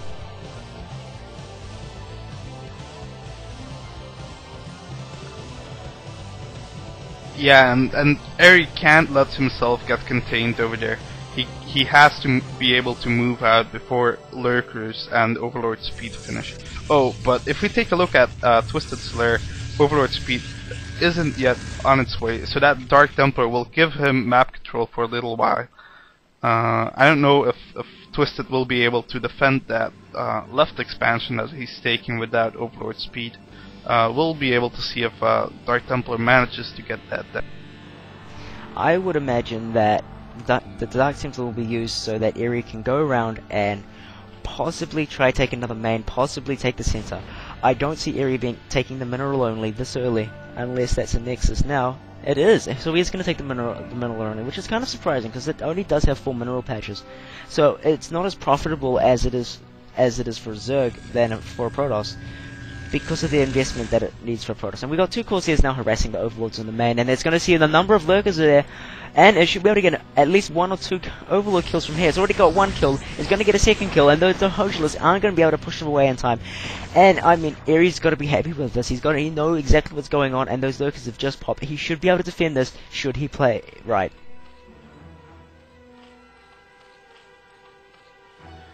Yeah, definitely. He's scared that there wasn't any Overlord Speed yet, and he knows that means that his Dark Templar is going to be able to scatter around the map and stop any expansions from really going up. Twisted still hasn't started his Overlord Speed, and that might hurt him. But Ares' first Dark Templar was hindered by that cannon. He couldn't go out, so he had to kill that cannon himself. First Dark Templar is out now, gonna kill some Lynx before Twisted notices it. Yeah, there he goes. Snapping off a lot of Lynx here. Yeah, I mean, oh, well, sick Dark Templar. How many kills is that? It's up to 8 kills. It's an epic job. I mean, Ares already got +1, and Twisted is also has got 1/1. So I mean, the +1 won't make too much difference. And Twisted is now trying to get off a nice little Lurker contain. Quite retro play right there. And that Dark Templar is gonna go straight for the. We tried to go straight for that the Twisted's expansion attempt, but he just couldn't quite get there in time. Meanwhile, I expect Eri to have his... Yeah, he's double grading. Eri has now put 2 forges up, and he will be trying to match, or at least match, if not better, Twisted's expansion upgrade. So we'll probably see a long game here. Yeah, I'd expect so too. It's kind of tragic to see that because that Dark Templar got blocked by that cannon, he wasn't in time to go up to that expansion at the top left side before the Spore was finished. Otherwise, he would have probably been able to kill that expansion. It's pretty tragic. Yeah, well, I guess that's the drawback of doing that kind of fast expansion. Oh, and the Scourgers there managed to get down 1 Corsair, and the second one may just be able to survive. And it will. And Eri is actually destroying his own gateway in his main because of how difficult it is for his units to get out. So, I mean, here comes the drawbacks of taking A, that expansion there, and B, having to wall there. Having to put 2 gates up there and try to build a wall out of it. And I think Twisted now is turning on the macro game and is pumping a lot of units and rallying them across the map. Yeah, definitely, and again, Eri is like a couple of seconds too late with that Observer. If he had gotten that out a bit earlier, he would have been able to break out with ease out of that Lurker contain. But now all those Hydralisks, all those Zerglings are rallied up there, and there's even a Queen waiting for a push from the Protoss here, and it's gonna be really hard to break out of this. Oh, Twisted is doing a great job. He's got that queen out, and once again, oh, he's managed to cutely ensnare those two zealots trying to before they get back, but they get back and they'll live to fight another day. I mean, Twisted's doing a great job of playing really entertainingly, and I'm loving the use of ensnare. I'm loving it.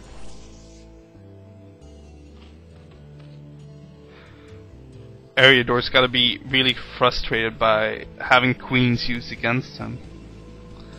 Yeah, I mean, Twisted's taking it to Eri and Eri's game. I mean, you know, Eri's the one that's famous using queens, not Twisted, and so he must be getting quite annoyed at that. In the meantime, Eri is just pumping as many units as he can. I mean, he's already up to like 140 supply, and he's got a 10 supply lead over Twisted at the moment. And it'll be interesting to see how how this breakout attempt goes. And here comes the breakout attempt from Eri now, and I don't know what he's going to do. He's going to slow push it out and try to storm as many lurkers as he can, and make them get down to low health and be able to break them out with one or two zealot hits. Three zealot. Oh, that first storm missed. The storm missed the lurker, and then ensnare on all those units. Great ensnare, gets a lot of units, and Twisted rushes in with a number of hydralisks. And I don't know if he'll be able to break it, but I don't think Eri will be able to attack if he manages to win this attack anyway because of the ensnare.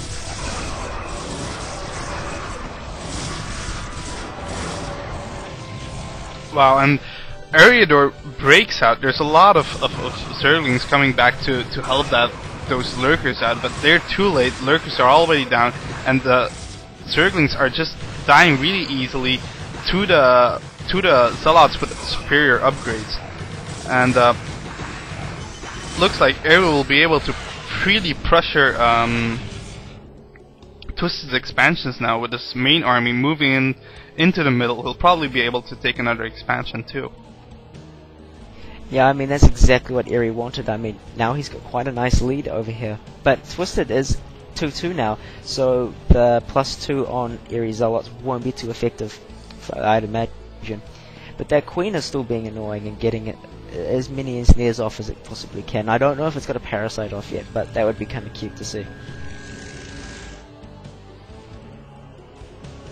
And we can see Eriador moving up to the top left side of the map. Twisted has 3 bases over there, and he has Hive up right now. Adrenal Glands isn't finished yet, so this is really Eri's moment to attack. If he can take down those expansions right now, he'll be in a really good position. If he can't, he'll be in a pretty bad position. Yeah, I mean, Twisted is now adding his Ultralisk Cavern as well, so very shortly we're going to see a number of Ultralisk come out, because Twisted is up on 4 gas, and 4 gas is the right number of gases you want to have before you go Ultra Tech. And those Lings are doing a good job, and they managed to snipe a Templar. Great Ling sniping there, great job. And now we see Eri taking one of the central expansions and killing off the critter. What a heartless bastard. He's taking the central expansion, which I think is the better move, because of how it's structured. It's kind of structured like the old Lost Temple Islands, except the gas is in a much better position. And I think he'll be able to hold this much better than if he tried to take the bottom right expansion.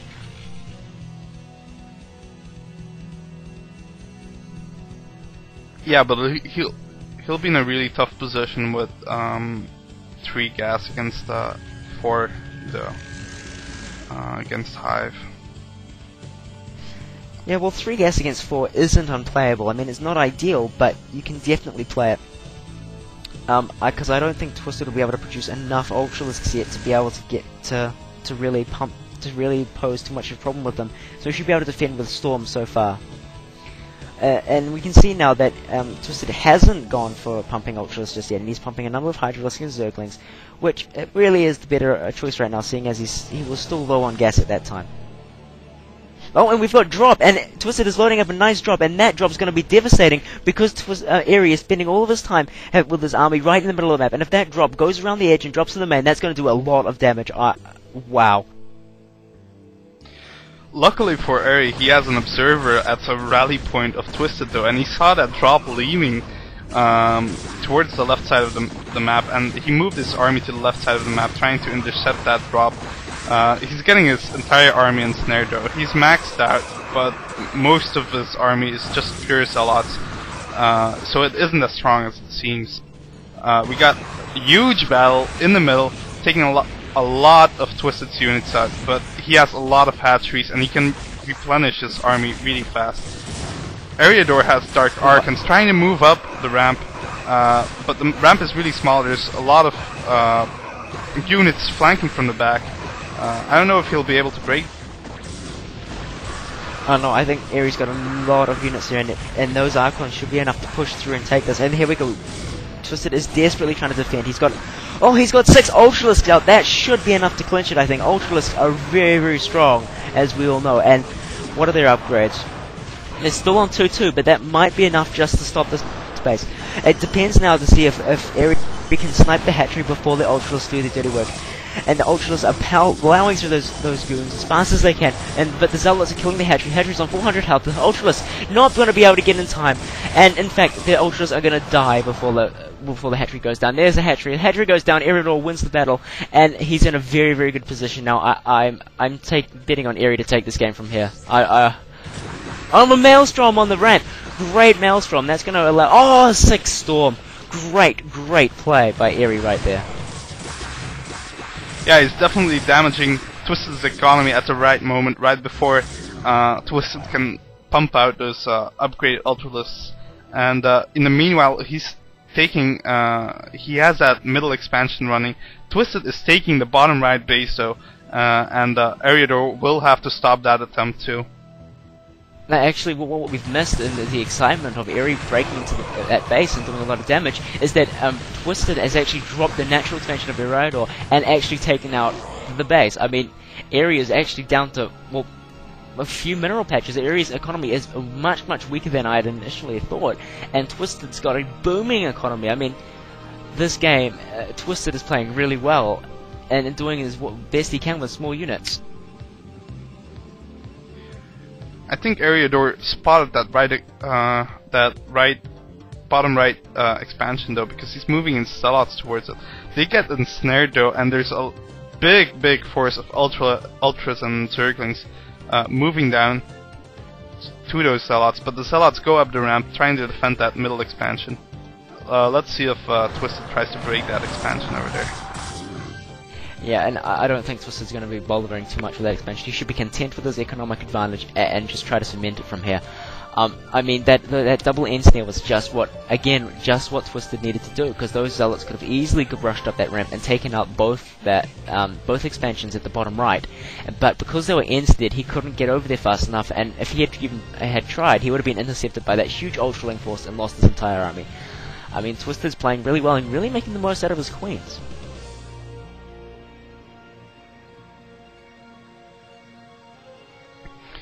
Yeah, I don't think you can use Queen's EVP much, but he's getting the most out of it, definitely. Yeah, I mean, if nothing else, he's managing to slow down Ares units and slow down where he can go. And that's allowing the Zerg's mobility to even take a greater advantage than it normally would.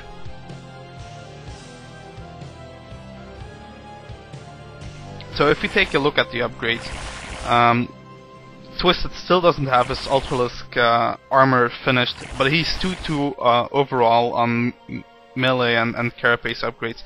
Third carapace upgrade isn't running though, even though that's a really important upgrade. If you look at Ares upgrades, he's got 3 attack, 2 armor, so he still has that +1 advantage over the Lynx that will allow his Zealots to kill Lynx in 2 hits instead of 3.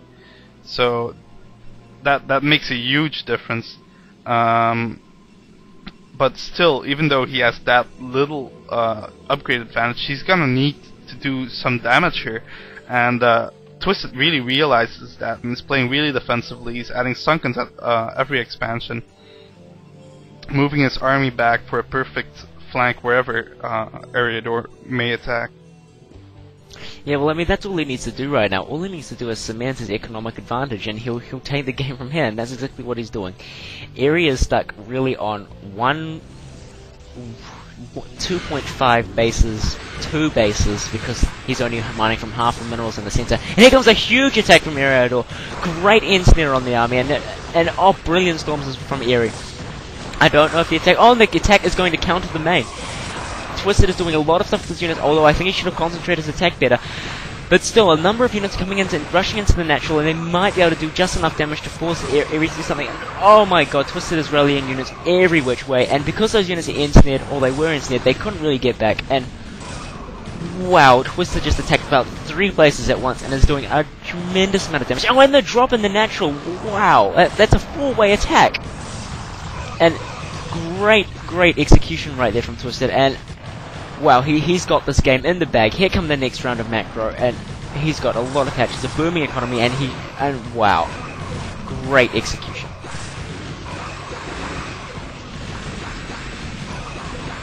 Yeah, he managed to shut down Eriador's economy completely. Yeah, I don't think I see any Nexus mining anymore, and Eriador knows he lost it and leaves the game. That last was beyond impressive. I mean, okay, sure, Twisted probably had enough units to take out Ares' main force, but he managed to split it up to drop the natural, kill off one base, managed to rush the front and kill the other base, and then managed to attack the center from behind and take out another base while it's engaging his army. I mean, that's 4 attacks in one, and it really cleared him out.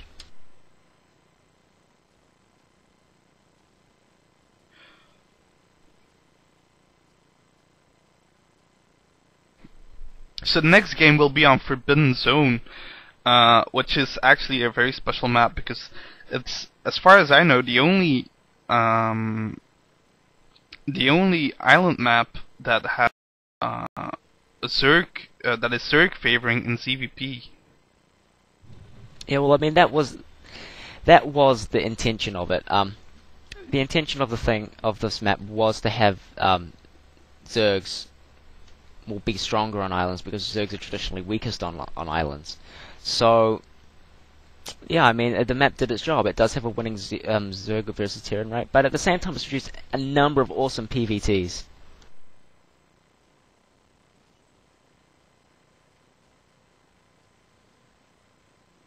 Yeah, definitely, and it's also known for having foreigners dominate in PvT. I think it was Legionnaire that had such a stellar record on it. Yeah, that's right. I mean, Leg and I believe Elki were quite dominant on this map. So, anyway, this map I know for a fact both players random, so neither of them are going to know what race the other one is until very, very late in the game, unless one of them manages to random Zerg and scout them on the first try. But so yeah, I'm really interested to see how this game plays out. I'm really interested to see what race combinations we're going to see and what kind of game we're going to see, because it could be any of the 9 matchups. Yeah, indeed. It's really hard for a player to play against random on an island map. I mean, with every race, it's really hard to know what you should open up with. I know for a fact that on this map do like a barracks float scout to the main next to them. But and of course Zerg can scout with their overlords, but if you're Protoss, there's no way you can know what the race of your opponent is unless he scouts you, or you have a shuttle or a Corsair flying around. Yeah, well, let's cut the speculation. Let's go straight into game 4. And are you ready, Karnak? And here we go, and we have Liquid Drone spawning in the top right corner in a nice shade of teal, while Twisted has spawned Protoss in the bottom right. We've got a PvP on Neo Forbidden Zone, and neither of them are going to know it. Yeah, indeed. And I'm going to be very curious to see if they open up with a Stargate or a Robotics. It's probably going to be a Robotics. I think you have to assume he's either Protoss or Terran. You have to gamble a bit. Now, this is quite amazing, really. This is the first game I've ever seen where 2 players have gone random and both have got the same race. I believe there is some kind of non-random race selection thing in there to make sure you don't get mirror matchups in random, but it happened right here. I'm shocked.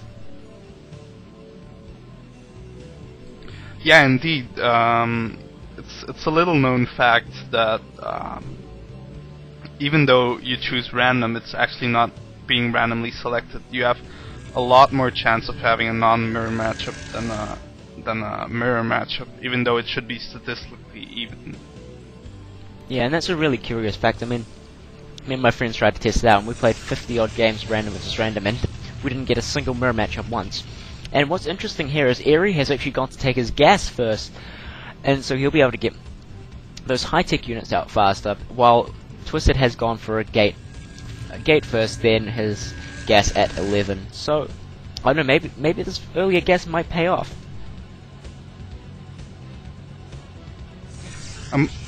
Yeah, if I remember correctly, this was actually standard on Neo Forbidden Zone as Protoss, getting your gas before your gate, or sometimes like Terran does, just waiting till like 250 and getting them at the same time. Yeah, well, it shows that Twisted has not prepared Protoss on this map. I guess he felt that playing Zerg on this map would be a little too difficult against Eri, because he'd just pick Protoss or Terran or whatever and try play out the racial advantage, or any racial advantage you could get. And oddly enough, it's going to be Twisted who's going to have the faster tech, as Eri is only just starting his core, while Twisted is just about finished. And I mean, maybe that earlier gas won't pay off after all.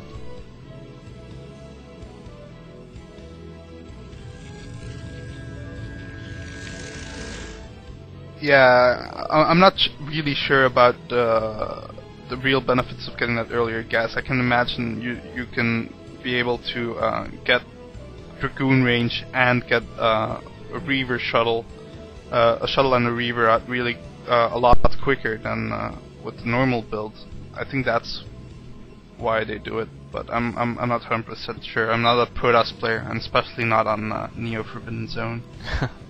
Yeah, I'm not the best NFZ specialist myself.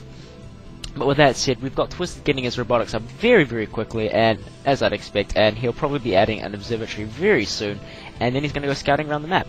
And interestingly enough, we've got Drone adding a citadel, and I don't know what to make of this. I mean, obviously he doesn't know that it's a PvP yet, but a citadel, that's not going to work for him at all.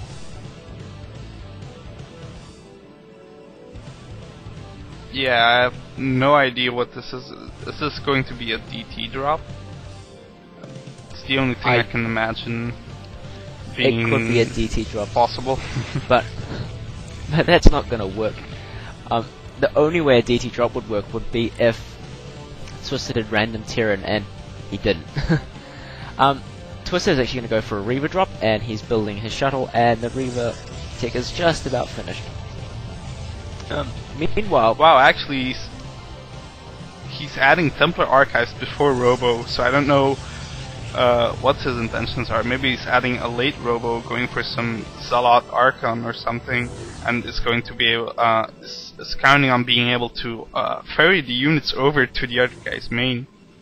Yeah, I'm really unsure what his game plan is here. Yeah, I'm unsure as well. I mean, Twisted's already got a probe down on the low ground, and so he'll be able to take an expansion quite early with his probe, and he'll be able to go scout around, because most players with their first probe, they do scout around the map, see if they can catch a floating building or an overlord or something to make sure that their opponent isn't, around.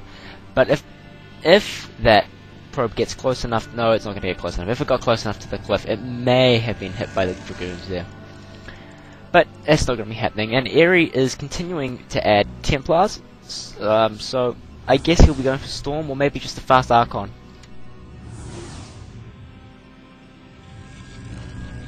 Yeah, keep in mind, both of these players still don't know the race of their opponent. They're just playing blind at the moment. Yeah, this is really weird Twisted. build. And Twisted's moving out to the left, bottom left base, which is completely empty. It just goes to show that you should build an observatory first before you move out with Dragoon Reaver, because that's not going to be able to do any harass at all, and it's going to be terribly late. Yeah, and it's probably gonna move up to the top left position. It's gonna come in so late. And Eri is now adding a shield battery. He has so much things he has to defend be able to defend against. It can be Mutus, it can be a tank drop, it can be a vulture drop, it can be anything basically, because of the possibility of 3 races. And I don't know what he's doing. I'm still really skeptical about his game plan here. Yeah, and I mean, he's moving off with his shuttle down to where Twisted is, and I think he's going to try put a probe there and expand, but it's not going to work because, you know, Twisted's there. And there we go, first contact. Now the players know they're playing a PvP for the first time in this game, and I wonder what they're thinking now.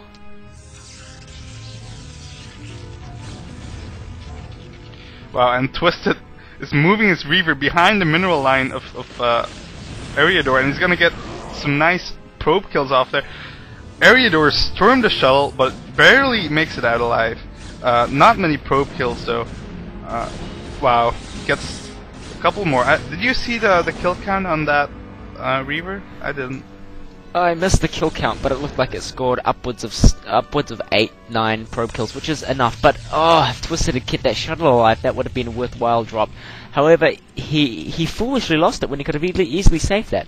Both players are now taking their natural expansions, which I guess is a good sign. But yeah, I mean, I don't know where Ares going to go from here. Well, he has Storm finished, but I think he lost a High Templar to that Reaver, so I think he was gonna Storm drop, but lost a High Templar foolishly. Yeah, and his Storm defense, didn't really work for him either. I mean, he stormed a number of his own probes there, so it kind of backfired on him. Now we see Eri harassing Twisted's new natural expansion attempt, and with only a few cannons to defend, and Twisted cancels the Nexus. He doesn't feel like he can defend that, and I'm like in Ares' position now, actually, now that he's managed to get his natural expansion up, and Twisted hasn't. This is a really, really awkward game. With the weirdest build ever from Ares. But he's looking in a really good position now. He's got his natural expansion already up. And he managed to stop Twisted's expansion. Twisted going double robo now, so he's probably gonna go full out on the drops, Reaver, Goon drops or something, I don't know. Yeah, well that's kind of expected on this map. I mean, most Protoss players end up going double robo and getting a number of shuttles as fast as they can and go dropping, but still that's generally PvT. I mean, you can put most of this game down to the fact that neither of the players knew they were playing a PvP until about 5-6 minutes into the game. Yeah, definitely. And we can see the different approach to this map here.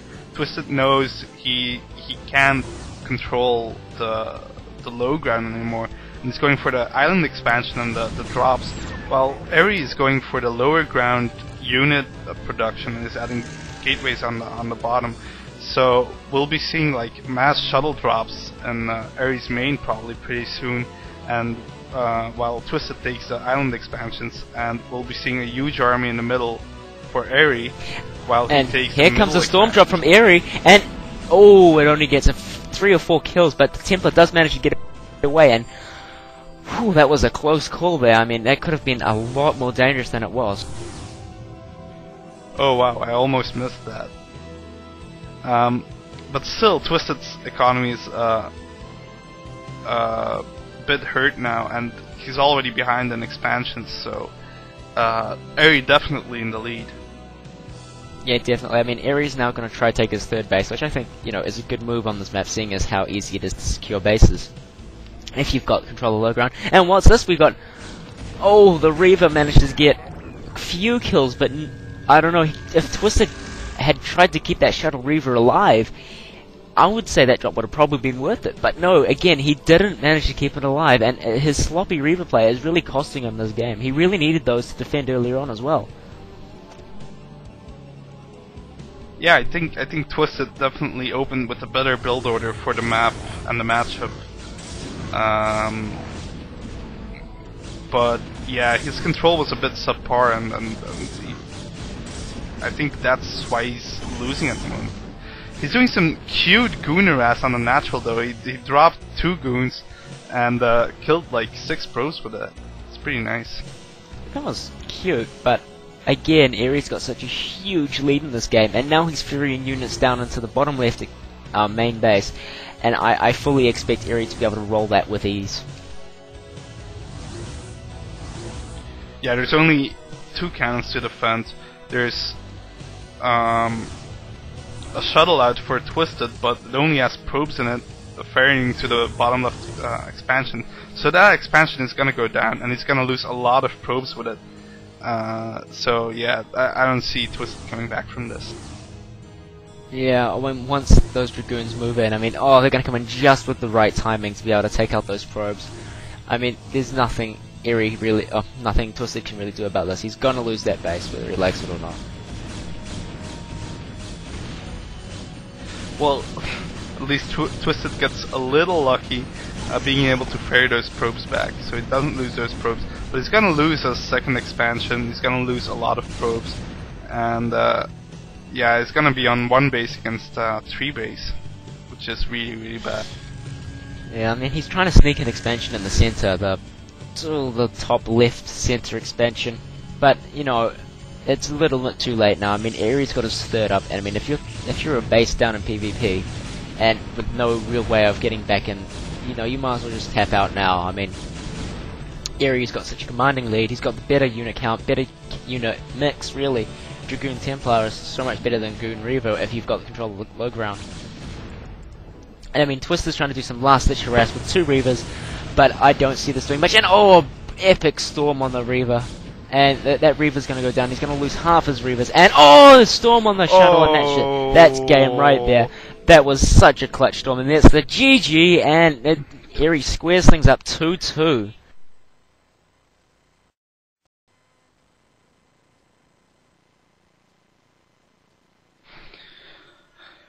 Very unorthodox build order by Eri, but he manages to play that really nicely and win over Twisted in really weird PvP on Forbidden Zone.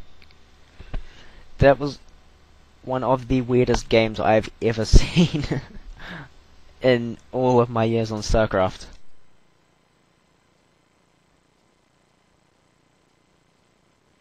Okay, next game will be on Bifrost 3. Bit of a controversial map.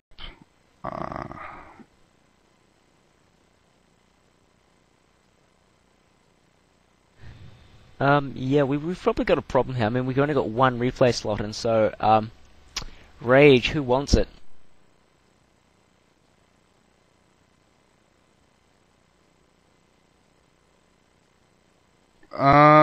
You can have it.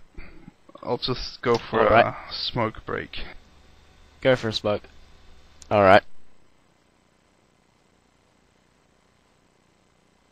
So now you hear of me ranting on to you for the entirety of this game on Bifrost 3, a great map, really. It was, you know, one of the controversial maps.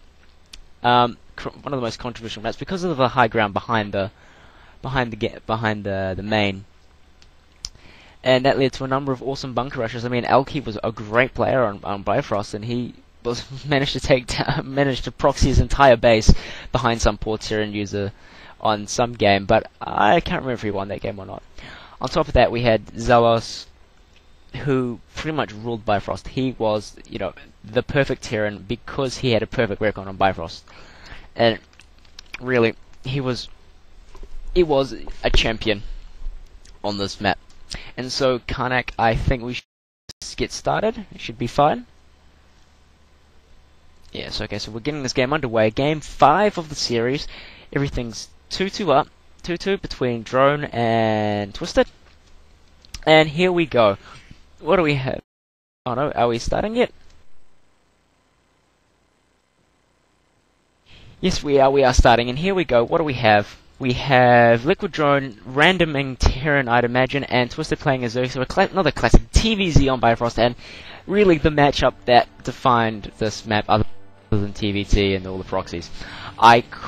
We could see a number of interesting things here from Drone. We could see him try to do a behind the weird path at the top left with the barracks there, and he could put a barracks there and try bunker rushing, but I don't think he's going to be doing that, seeing as he hasn't sent any SCVs out, so we're probably going to try see a relatively standard game from him on here, well, standard for Bifrost. And what that means is that he'll probably try to wall off his choke with a supply depot, I would imagine, although I don't know if he will. On Bifrost it was relatively standard in at least TVP to wall off your choke with a supply depot, and I never really understood why they did that, other than the fact that there is a back expansion and they really wanted to really secure the two bases first and then push out later. Nevertheless, I'm surprised Twisted hasn't checked his top ramp yet. Anyway, looks like Twisted will be going for a 12 hatch, and he'll put that hatchery at the mineral only expansion behind his main. And you know, that is the defining feature about this map. I mean, it was one of the first maps to have the mineral only expansion behind the base and have a really easy base that you can take. On top of that, I mean, this map produced some great games. I mean, it was one of the most used maps in history, right up there with maps such as Ride of Valkyries and whatnot. And you know, great games like Boxer vs. Oov on this map, the final game of ever 2004, all the way through to for a number of awesome replays coming out. It was really the standard map that defined greatness for a large period of time, and we see Eri going for a 2 racks build, and 2 racks probably is the better build to use on this map. I mean, it would allow him to do a lot of early pressure against Twisted, who really needs to put a 3rd hatchery down at the choke point to be able to defend it with Sunkens effectively. But on top of that, he's also got to worry about Marines and whatnot coming down the side ramp, the back path there, and harassing the natural. Because if they can get down there and harass the natural, that's going to be a huge problem for him to be able to deal with. And we can see that Twisted is taking his gas now, so I do not know if he'll be able to have enough minerals or enough drones to be able to take a 3rd hatchery as soon as I think he should. With that said, it looks like Eri is starting to add gas of his own, so I'm probably going to go for some kind of rush build here, but we'll see how many SCVs he puts on it, and that'll tell us how heavy a rush, or what kind of rush he's really doing, if it's going to tick up the tank and go for a fast tank push, or if he's just going to stay content with a Marine medic and probably some 5-bat push as well. Meanwhile, the first Marine for Eri is out now, scouting around the map, trying to find an Overlord to pick off, and this was also a popular thing that Terrans used to do, and notably Sync. I remember watching a number of Sync replays where he sent his first 4 Marines out every single game to go hunt down the Overlords, and here we go. The Overlord is trapped between 3 Marines on the cliff, and that Overlord may just go down. It probably will.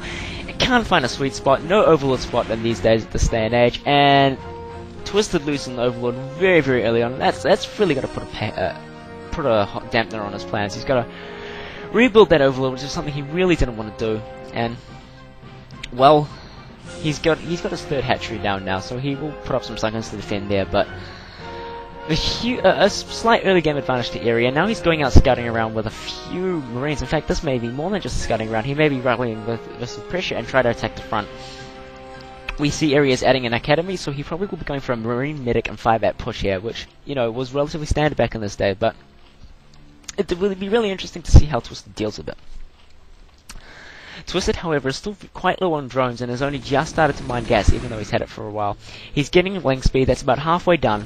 And here comes the push from Eri, and he's actually building a bunker. This is a really delayed bunker rush, but it may be able to pull up because of the unique map. Here goes a brilliant flank by Twisted. That should be enough to force his Marines back, because Marines really suck against close range flanks. And there they go! Oh! And the Zerglings managed to kill off all the SCV building the bunker and all 5 Marines before really only losing like 1 or 2 links to that. Twisted in a very good position right now, and Eri needs to build up a number of Marines right now quite quickly to be able to defend this off. In fact, I'd say he'd probably need a bunker to defend this effectively. And what we're going to see now is Eri is going to wall off with SCVs, and that may be enough, but he hasn't walled off completely, and those links are going to be able to get through. And yes, here they come, and oh, brilliant flank there by Twisted, brilliant flank. He's getting around that. He's going to be able to neutralize the effect of the 5-bat, and this game's going to be headed for an early close. I mean, Twisted's got showing great link micro with that speed, and the units coming out now was a medic, and medics can't attack Zerglings obviously, and those Zerglings are going to cause a huge amount of damage from that. That early push from Eri is now really biting him in the ass, as he doesn't have enough units to defend. Twisted is now going up to Letic, and I would wager that he'd be adding a Spire, or maybe even just trying to get Lurkitech really fast to get around the back and attack behind. And okay, Eri has managed to clear out those Lurklings for the most part, while those Zerglings going around the back and seeing what he's doing around the back, if he's trying to take an expansion or if he's trying to maybe hide some tech from him. But obviously he hasn't done anything yet, so those Zerglings will probably go down before we see anything major happening from Eri. But we can see now that Twisted is pushing out with more Zerglings, and I like the idea of pressuring him. And yes, I thought so. Twisted is adding a Spire, and the Spire should be able to close this game out relatively quickly for him, given the fact that it's pretty hard to defend 2 bases against Mutalisk Harassment against this way. Okay, so now Eri is adding his Natural Nexus, not Natural Nexus, Natural Command Center, and he's also adding an Engineering Base, so he should be able to have enough turrets. I mean, here comes the Zergling again, and those SCVs weren't again in time to stop those Zerglings running through, and the Zerglings will be able to clear off the Marines again. So Eri isn't going to have enough Marines to be able to deal with Mutalisk when they come out, and I really love Twisted's chances this game. He's doing a great job with his Zerglings, making the most out of them, and this is a really exciting game. But I really think that Eri will be losing quite quickly out to the impending Mutalisks. I mean, Twisted has already stockpiled 600 gas, and so he should be able to at least get 6 Mutalisks out, and that should be enough to seal the game, seeing as those Zerglings continually pick off those Marines. Because he's been able to keep those Marine numbers lower, he's not going to be able to take out those Mutalisk Harass much at all.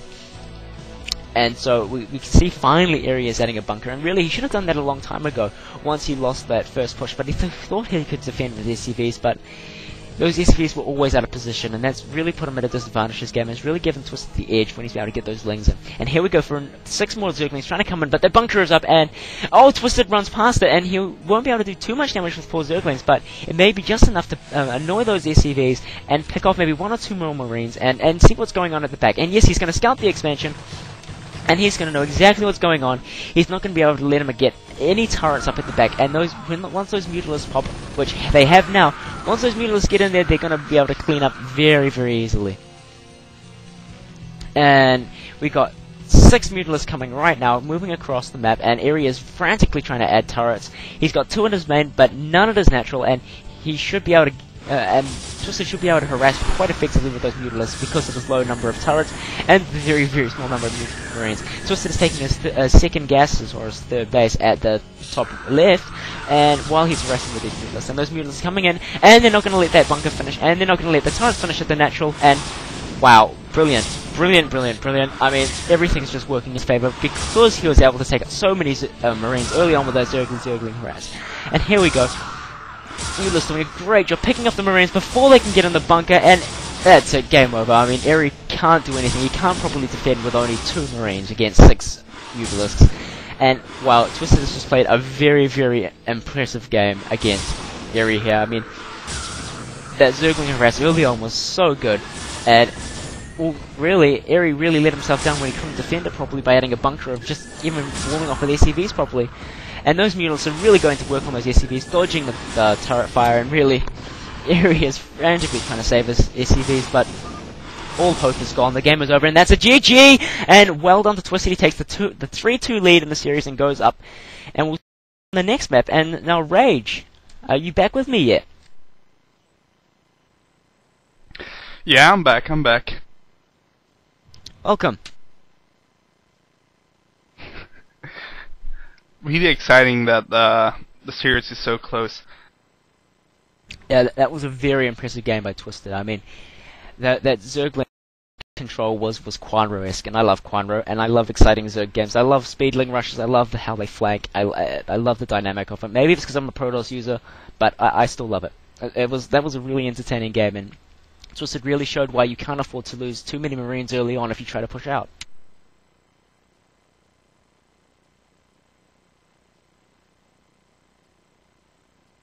So next map will be Enter the Dragon.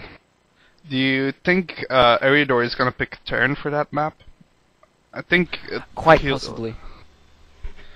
Quite possibly. I mean, I don't think you'd pick Protoss on this map at all, because the natural's so far away, and it's difficult for him to actually be able to secure it. I don't know if you can get into the game. Can you get into the game, Rage? No, I think we'll have to do the latency trick again. Is it latency? Yeah, it says latency. Okay, we'll try to sort this out. Anyway, we'll talk a bit more about Enter the Dragon. This is another one of those classic 2-player maps from back in the day. There have been so many epic games on this. I believe Garumto vs Boxer was played on this at some point. Boxer versus Siva, one of the great Boxer moments, where Siva has so many lurkers, and Boxer has about as many Marines as he has lurkers, and manages to micro his way to victory. I mean, that was that one game that still stuck with me today. Yeah, I remember that game too. It was quite an epic game. I think it was the first display of really good Marine micro against lurkers. Usually they before that game, people just ignored lurkers when they had to face them with Marines. They just ran away, but Boxer just faced them head on with just awesome micro. Yeah, I mean, that really paved the way for I Love Vuv's awesome split on Requiem against July. That's one game I got to dig up. I haven't seen that in ages. And I did like standard Marine micro trick, like just running around, just dodging lurker spines. I mean, all that stuff that really came from this map. And so Enter the Dragon got remade in 2004. Was part of the stupid 2004 series of maps. They took a whole bunch of old maps like Incubus and whatnot, and they made a whole bunch of 2004 versions. So they had like Gauntlet 2004, they had Enter the Dragon 2004, they had Incubus 2004, and you know they made for some unique games. Although maps like Incubus were incredibly imbalanced at that point. So, oh well. I think we have another problem. We have another two-player map again. Would you like to take this one, Rach? Yeah, sure. I'll cast this one then. Okay, sure thing. You can just grab the rep and then jump over to Karnak. So yeah, I mean, I love this map. Quite a nice map for PvT, but it's still playable other matchups. But yeah, I would expect Eri to either pick Zerg or to go Terran. Because I know Twisted plays TVZ, so interesting.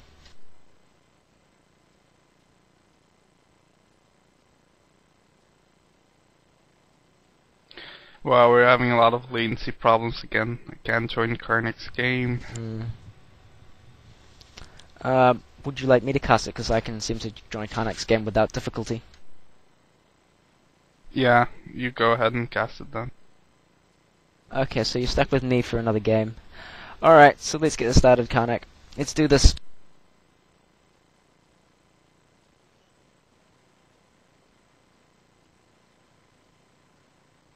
And I do believe the wheel has fallen out of my chair, so I may fall over during the cast, so if you hear me scream, that's why.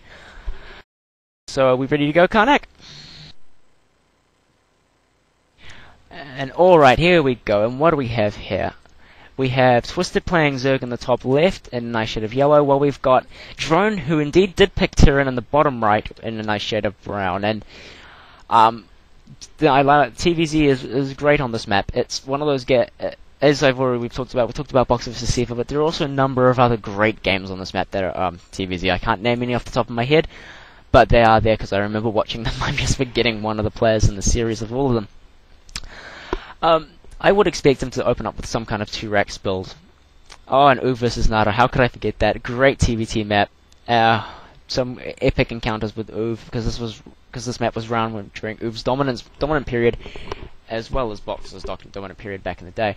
But the 2004 version showcased a number of great games between Uv and a number of other Terran players, because this is quite an interesting TVT map. However, it's still a great TVZ map, and yeah, as I was saying before, I expect Eri to open up with 2-Rax. 2-Rax should be good enough, and he should be able to put a lot of pressure on Twisted, because see where that Overlord is right now? That base there is exactly where the natural is. Getting the natural is really, really difficult because it's so far away from the ramp, and I wouldn't be surprised if Twisted decided to put his first hatchery on his ramp, and then the second one out of the expansion. Because taking the natural with the first drone as the first hatchery is really quite a risk, because basically what you're banking on then is banking on them not trying to do some kind of marine medic push. And interestingly enough, It doesn't seem like Ares going to do this. He's actually taking his gas after his barracks. That tells me he's going to go tech, but what's he going to tech to? I don't know.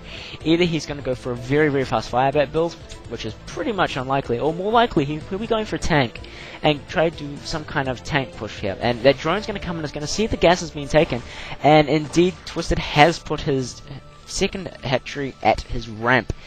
This will allow him to defend when he puts down a couple Sunkens, and it will stop really any run-bys, because obviously you can't take any risks when you're playing this map. I really like Drone's chances to be able to take this game, really, because of the matchup on this map. And hopefully he does, because then it can go to a game-breaking Game 7, and we can still have stuff on the line. Nevertheless, the game must progress now, and so I see Twisted has actually taken his pull slightly out of position in his main to at about 11, and that's pretty much standard timing. I mean, he needs to get those Zerglings out early enough to stop any kind of crazy bunk rush, crazy push, or crazy harass, really. And I would expect the third drone to come out and take a not the third drone, the drone to come out and take the third hatchery very, very quickly. And Twisted has managed to glitch the SCV of Ares and has got it down to 10 HP, pretty much rendering him useless.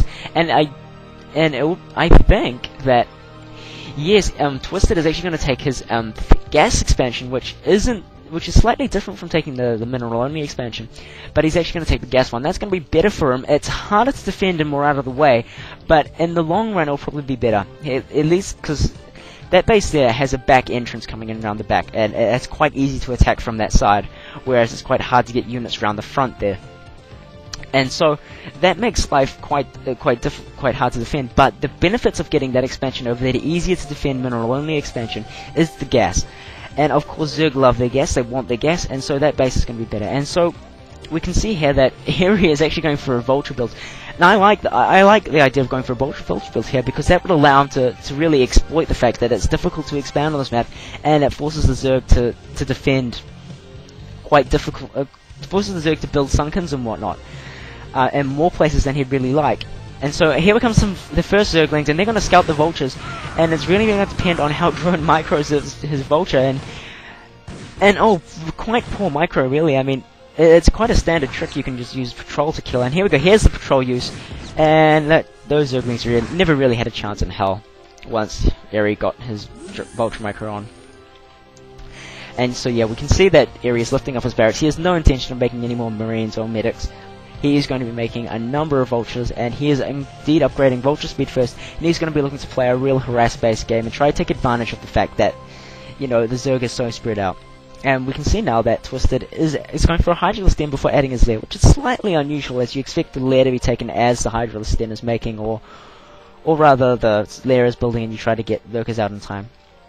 So I guess the fact that he's built this Hydralisk Den early is because he did manage to see that the tech build, and Hydralisks are so much better at defending against vultures than Zerglings are, because, well, you can just vulture trick, patrol trick around all the Zerglings, whereas you can't exactly do that with Hydralisks. And here comes the first vulture, coming into the third, natural of Twisted, and he's not going to be able to do much harass. He manages to get one kill, but a Sunken gets up in time and should prevent most of the vulture harass. However, there's still a very good chance of a run by here, running past the Sunken outside the ramp there. But no, he's still going to try to pick off drones from this third base, and I don't know how fruitful it's going to be. And here comes Speed. Speed is done, and here it goes for the run by. Here comes the run by. This is going to be really going to decide if these vultures are going to get the job done or not. But no, they can't go away, and I suppose they're going to rendezvous with some reinforcements before actually going in. Because really, he had a nice timing there where he could have actually just run up the ramp there. So I guess that's Eri's bad. Nevertheless, he must fight on and do his best. Meanwhile, he's got his first Wraith out and is adding a control tower, so I suppose he'll go for a Vulture drop or something like that. And the Wraith is going to be able to take out the Scouting Overlord from Twisted, which is going to be a pain, but I think Twisted's already accommodated for that. Those Vultures are coming back into the third base now, and they managed to get off another drone kill. And, well, they're really only making mining at that base difficult, and really not delaying it by a substantial amount. Although, oh, whoa, what's this? Area loses 2 vultures carelessly trying to rush in and trying to take out their drone. Bad move there, he should have waited and been more patient. Now that the Hydralisk upgrades are getting done in the Hydralisk Den, those Hydras are going to be so much better at taking out those vultures and being able to control where the vultures are moving. Because with speed, they can be a real pain to deal with. But now that he's got speedy Hydras, life should be a little easier. Twister's getting a lair now, and that tells me he's going to be getting, probably going to be looking at getting Lurkers or possibly even Mutalisks really soon to try counter those vultures. In the meantime, Eri is building his dropship in his main, so that tells me, you know, he's going to be going for the drop very, very quickly. And he's got mine stuns now, and he should be able to at least control at least tell him where the Hydralisk is moving out if Twister does decide to move out. And oddly enough, Eri has also decided to take his gas expansion first. Well, actually, that makes sense, seeing as he wants to optimize the gas intake, seeing as he is going for a relatively mech-based build. And meanwhile, he's got his first tank out and first Goliath out, and I suspect he'd build a lot more Goliaths from here on out. And I just heard the dropship load up something, so where have you gone, Mr. Dropship? Where are you? There it is, the dropship is going over to the island in the top left-hand corner of the map, and there goes the vultures. They're coming a lot across with and here comes the drop, and we'll see how effective this is. Twisted is adding a spire, and he's going to be able to see that. And here we go, great reaction time from Twisted. Although he will be losing a number of drones, and oh, the Hydralisk come in, managed to snipe all of mines before. Yes, well done, Twisted. Those Hydralisks doing a great job defending, and he really only lost a couple lava in this attack, and maybe 1 or 2 drones. Great defense from Twisted, excellent reaction speed. And as it really does put the pressure on Eri to draw things back into a macro game and stop trying to screw around with drops and whatnot. At least he's managing to stall the mining and force Twisted back onto one base for a little bit longer. But with that said, he's just lost 4 vultures for basically nothing. And I guess you could call that attack coming out about even. I would say Twisted would be quite interested in taking another base very soon. And oh, Eri is harassing the 3rd base of the gas expansion with a siege tank. And because of the way that base is designed, it's very difficult for him to actually get around there and defend with Sunken. So he's forced to pull those Hydralisks back. Those Hydralisks are going to have to go in and rush it and take out that siege tank. But Eri is too smart for that, and he will run home and manage to get a few drone kills for nothing. So good job there, Eri. Well done. You really needed that right now. And meanwhile, Eri is continuing to produce Goliaths and tanks. Yes, he is. Goliaths and tanks. And he will try pressure that gas expansion a little bit more. Or not, he's moving up and he's going to try pressure the front. I think. Or unless he's just moving his units around the map for some unknown reason. Eri has got his natural expansion up now. Oh, his gas natural expansion up, which he really wants to do right now. That means he's equal on base, he's equal on gas as well. Twisted really wants to get a 3rd gas up as fast as he can, which should allow him to be able to, you know, dabble in hive tech, or at least being able to get a much more healthy supply of Mutalisks to be able to deal with a number of ranged Goliaths. Eri is currently moving around the map trying to find any kind of stray Overlord, stray units or something like that, but he unfortunately for him, there's no such luck for him today. Meanwhile, he's added another factory in his main, and he is not upgrading at his armory yet, although he probably should be soon if he's serious about doing mech. Ah, yes, he's already got 1 upgrade, 1+1 on his mech units, so that's going to be oh, he's got Valkyries, and the Valkyrie is out, and the Valkyrie will probably be picked up by Mutalisks, but once again, Eri is going for the Valkyrie Goliath, which he had so much luck with on the Jungle Story game, and this may just be really, really good for him. I mean, we could be in for a long, intense macro warfare here, which means I'm going to run out of breath very, very quickly. I mean, what do you think? Rage, can you see anything?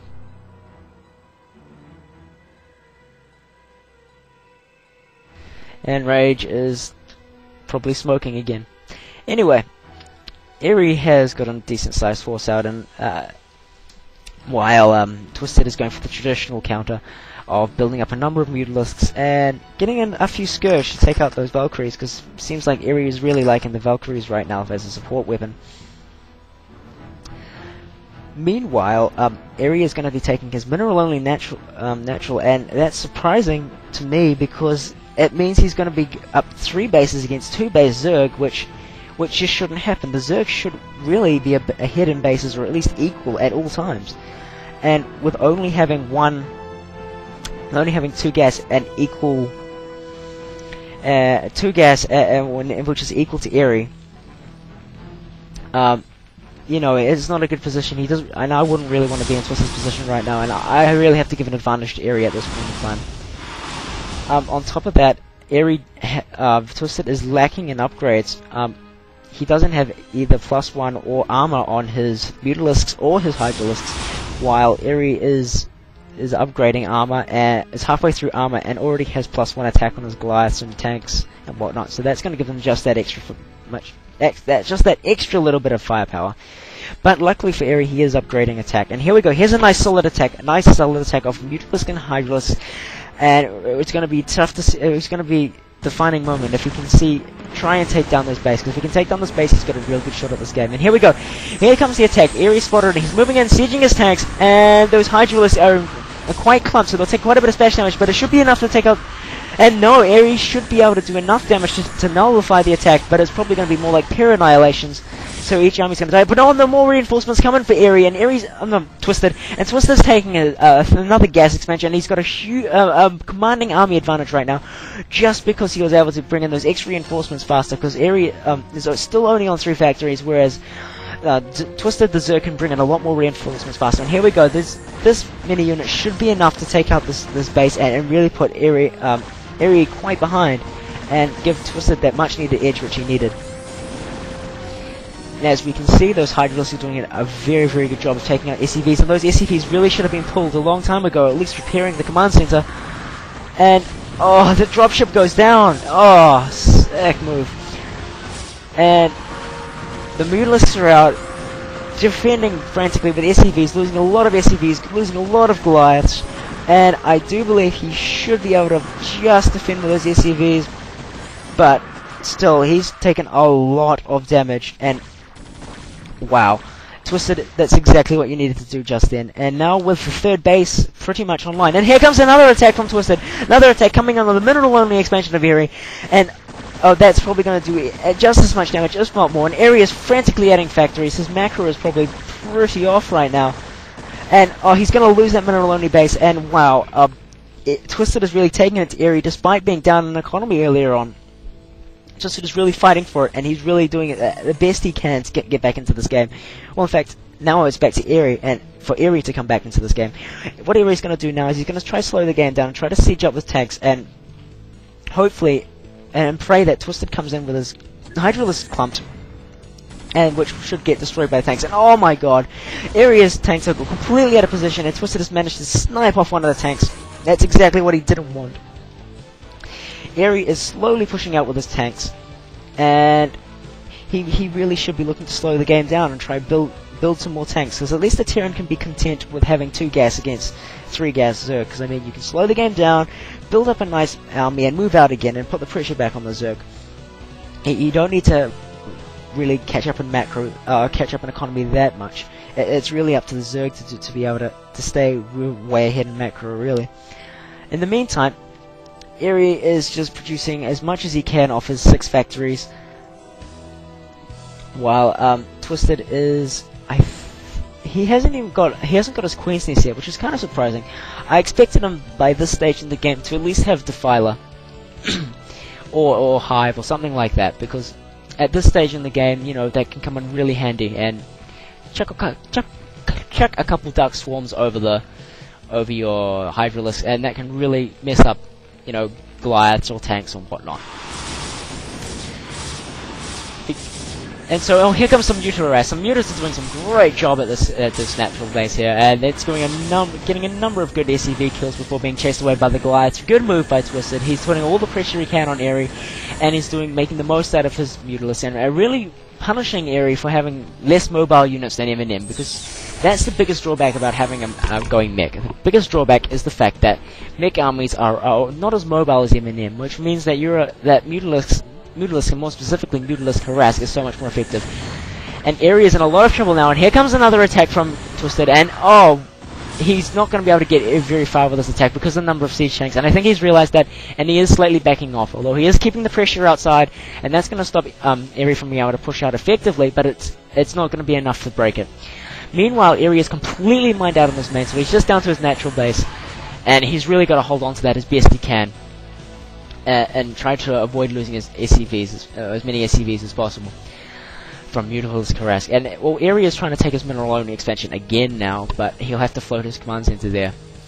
What Eri really needs to do now is he needs to start trying to push out, edge out, and try to take that mineral-only base, and possibly even rebuild a dropship and try to take one of the islands, because Enter the Dragon does have 2 islands. There's one at the top at 12, and one at the bottom at 6. And if he could secure one of those islands, I would wager that Twisted wouldn't notice it for a long time. And we can see Twisted now is taking Eri's 3rd gas, which is quite a cocky move, but by Zerg standards, anything goes. The bad news for Twisted though, is that he's still on. He's only got +1 on his Mutalisks, and it's still 0-0 for his Hydralisks, whereas Eri is 1-1 on everything. So I mean, Eri's got the slight upgrade advantage, but that upgrade advantage should be enough for him to at least maintain a lead. What Twisted really should do now is really should get up to Hive Tech and possibly go Guardian, possibly chuck in some Darkstorm, or do something like that. And what Eri should do, he should be getting a dropship out, and he should be moving out to the island and trying to take an island. Because if you can secure an island as Tyrion, that's really going to work in your favor. Because it's much more difficult for a Zerg to attack an island with drop than it is for you to set up an island, really. And if they do go for a drop, I mean, you can easily move out and do other things around the map and just wreak havoc, really. In the meantime, Eri has managed to get up his 3rd base. At the mineral only, and that, well, not as good as a gas expansion, what he really wanted. I mean, minerals are minerals, and when you've mined out at the main, and there's still a little bit of gas left in the thing, actually there's less than 100 now, but, yeah, he does have 1 solid gas going, and he'll have 2 mineral bases, which should be enough for him to get by, and enough for him to produce Goliaths at least, and he already has a sufficient tank count to be able to deal with a number of Hydralisks anyway. And we can see that he's got his first science vessels out, and that's really useful for taking out those Mutalisks, because Irradiate against stacked Mutas is complete and utter rape. And I would expect to see that really soon. This is a really close game, and Eri is doing a great job of staying in this, despite the fact that Twisted does have a leader at this moment in time. Actually, I don't even know if Eri knows about the 4th base of Twisted's.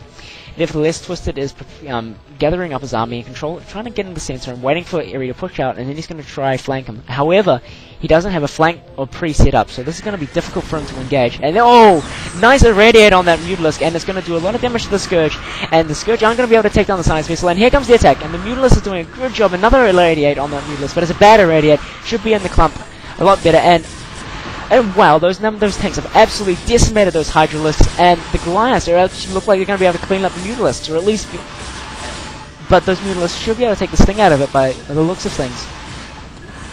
Oh wow, well done. Eri has pushed out just as he wanted to, and he's really put the pressure back on Twisted to perform now. And it does look like Eri is pushing out, and he's going to take the 4th base with these tags. And Twisted is not going to be able to get that 4th gas online, so he's back down to 3 gas. And without Hive Tech, I've got to say Eri's not only back in this game, but he's got the lead. I mean, this game's going back and forth, surprisingly close. I'm surprised that Twisted hasn't tried to actually take an island or something like that yet, or at least research drop in case Eri tried to take an island, because that's what he needs right now. He needs another gas. Getting 4 gases Zerg is like heaven. I mean, it allows you to go Ultralisk, it allows you to go as Ultralisk effectively. Also allows you to get a lot of the gas-heavy units that you really want against Terran, especially a gas-heavy mech Terran, where they're sinking a lot of gas into it, and the only way you can really beat gas units is with gas units, as all Protoss should be able to tell you. And now we've got Eri still producing science vessels, so it doesn't look like he wants to take the island just yet. So the game is quietened down a bit, with Twisted trying to rebuild his forces while Eri is trying to move out and do some damage here. It doesn't look like he'll be able to do much damage here because, oh wow, lots of Goliaths, forcing those Mutalisks back, and Eri's push, this push here could be game-breaking if Twisted can't get around to defending it. And here goes, they're attacking the Twisted's latest expansion attempt, and that will go down here. Twisted rightly cancels it, and oh, pure Mutalisks coming in and attacking the Goliaths, and yes, they should be able to take out the number of the Goliaths, but no, here comes the reinforcements. The reinforcements may just be enough to seal up the Eri. And meanwhile, those tanks are left helpless. Oh, the Mutalisks retreat. Well done, those reinforcements managed to save those tanks for Eri. And oh my god, Eri is just hanging on by this. Is just hanging on to this push by the skin of his teeth. And Twister's really struggling to defend. And here comes another attack from the Mutalisks. And I wonder if there are more Goliaths on the way. And here comes the Silence Test from Eri. Will it get a good radiate off? I do not know. It doesn't even have enough energy. It's just about at 75 energy, and it's going to do nothing. I don't know. And yes, the Mutalisks have managed to clean up the Goliaths and force Irradiator back. And here comes the Irradiate, and oh, good split by Twisted. Managed to stop those Mutalisks taking too much damage from that Irradiate, and Eri managed to save most of his tanks, and Twisted lost most of his Mutalisk force, but this game is still very, very much alive, and still a lot of game left in this. Whoever can take that fourth gas there, which Twisted used to hold, whoever can take that will probably be able to take this game. But right now, that's the most contested expo on this map. And here comes some more harass. Here comes some more harass from Twisted. This harass is good because I mean, you know, Mech's not that mobile, and yeah, he's getting a good number of kills while that Goliaths are trying to kill off as much as they can, but I don't think they're going to be able to kill too many off, and that's some great harass. I mean, he's killed off about 6, 7, or 8 SCVs just there from that harass, by only losing about 1 Mutalisk. Twisted is taking his 4th base again at the Mineralonia. Again, that's not what he wants, but he's going to take it. And Eri is taking the 3rd gas, and if he is able to hold on to this, that could be game right there. Eri is still sitting on 6 factories at the moment, and he has got 2-1 upgrades, so he's got +2 attack, and he's got 1 armor. However, and much like the other games, Twisted is rather slow on the upgrades. He's only 1/1 on his Hydralisks, and he's got double Evo chamber, but he's not upgrading anything, which you know is really hurting him right now, because that extra +1 attack from Eri is really doing a lot. Because I mean, tanks when they're sieged, they get a +5 boost, well a +10 in this case, because he's got +2, and that carries over into splash damage quite a lot, and that makes the tanks a lot more effective against Hydralisks. Meanwhile, Eri is still trying to make sure this is his 4th base is secure up there, but the gas expansion. While Twisted sees this, and he will try counter at the middle only, and I don't know if he'll be able to affect it, because here comes Eri coming down, and he'll be able to intercept this attack before it actually gets to do any damage. And here we go, and the Mutalisks are forced away, and Twisted retreats smartly so, because if he had actually stayed involved with the fight, he probably would have been destroyed quite terribly by this huge mech blob. I mean, Twisted is playing is really doing exactly what he can do right now. He's harassing as best he can with those Mutalisks, trying to be everywhere, and really shutting down the terrain as best he can, and abusing the lack of mobility of the mech units. And now he's forced up Eri's army up to the top base there because of his Mutalisks, and he's left the mineral only completely unguarded. I mean, Twisted could easily rush some Hydralisks in there and do a lot of damage there. Meanwhile, Eri is mined out at his second gas, his natural gas expansion. He has no more minerals there, so now he's only down to 2 mining bases once again. Meanwhile, Twisted has mined out his main. He has basically mined out. He's got a little bit more minerals left in his natural, and he's really sitting on 3 base right now. And so Eri does have an army advantage at the moment, I'd say, and an upgrade advantage, but Twisted is hanging on for the skin of his teeth because he is able to abuse the mobility of mech and is really being able to stall Eri's push from coming out and doing a lot of damage. Twisted really needs to get Hive Tech and, you know, pump out those upgrades and really stick it to Eri, because at the moment that mech blob's getting bigger and there's nothing much you can do about it. Twisted now does have +2 attack on his Mutalisks though, and here we go, the Mutalisks get engaged and he loses the Mutalisks carelessly against those Goliaths. And I think Eri will try push across this bridge and try take out this base, and if Twisted loses his base, that's it, game over. The tanks are sieging up, but they're out of range of those Hydralisks at the moment, but they're setting up for a nice push, and the subsequent tanks will push closer and closer and closer until they finally get to the Hydralisks. And here we go, those tanks are in range of Hydralisks, pulling out the army, forcing Twisted to back off, and that's going to give Eri a nice bit of room to be able to move in there and be able to take out this base. But meanwhile, Twisted is harassing at the the 3rd gas, and is getting a good number of SCV kills because of the poorly positioned turrets and relatively decent Mutalisks fighting from Twisted. He's got to be about 10 SCVs left in that mineral patch. And meanwhile, Eri is pushing in really hard into this base here, and he should be able to take it if he manages to play this right, and it looks like he's going to be able to do that. He's playing it slow pushing in, slowly sieging his tanks, moving forward, and he's going to be able to stop those Hydralisks. And it looks like this base will be history, and Twisted is moving his forces all the way up to his mineral loan to be able to defend or try flank if Eri decides to move up and try to take out the next base. Meanwhile, the minerals at Twisted's base minerals at Twisted's natural have just about run dry, and he has just lost another mining base. Twisted is effectively down to 1 mining base, and meanwhile Eri is on 2, but those 2 bases are not saturated at all. I mean, there's got to be about 20 SCVs in total against Twisted's. Well, probably Twisted's got about that many drones. I mean, I would say that the economic situation is just about even, just because Eri doesn't have that many SCVs. But with that said, Eri does have a monster army. He's up to 150 supply, whereas Twisted is struggling to push 100. He's on 106, and because Eri is on such low SCV count, most of that supply is an army. So if I was Twisted, I'd be scared right now, and I'd really be wanting to get some kind of hive tech out. But it doesn't look like he's going to be able to do that. It looks like he's going to be playing Lair Tech for this game, which really I don't think is the best decision you can make. He should be getting up to hive tech by now. He should be getting to fireless. He should be able to at least nullify that Goliath attack on his Hydralisk and reduce the splash damage. And here we go. Eri is pushing into the mineral extension. Do or die here for Twisted.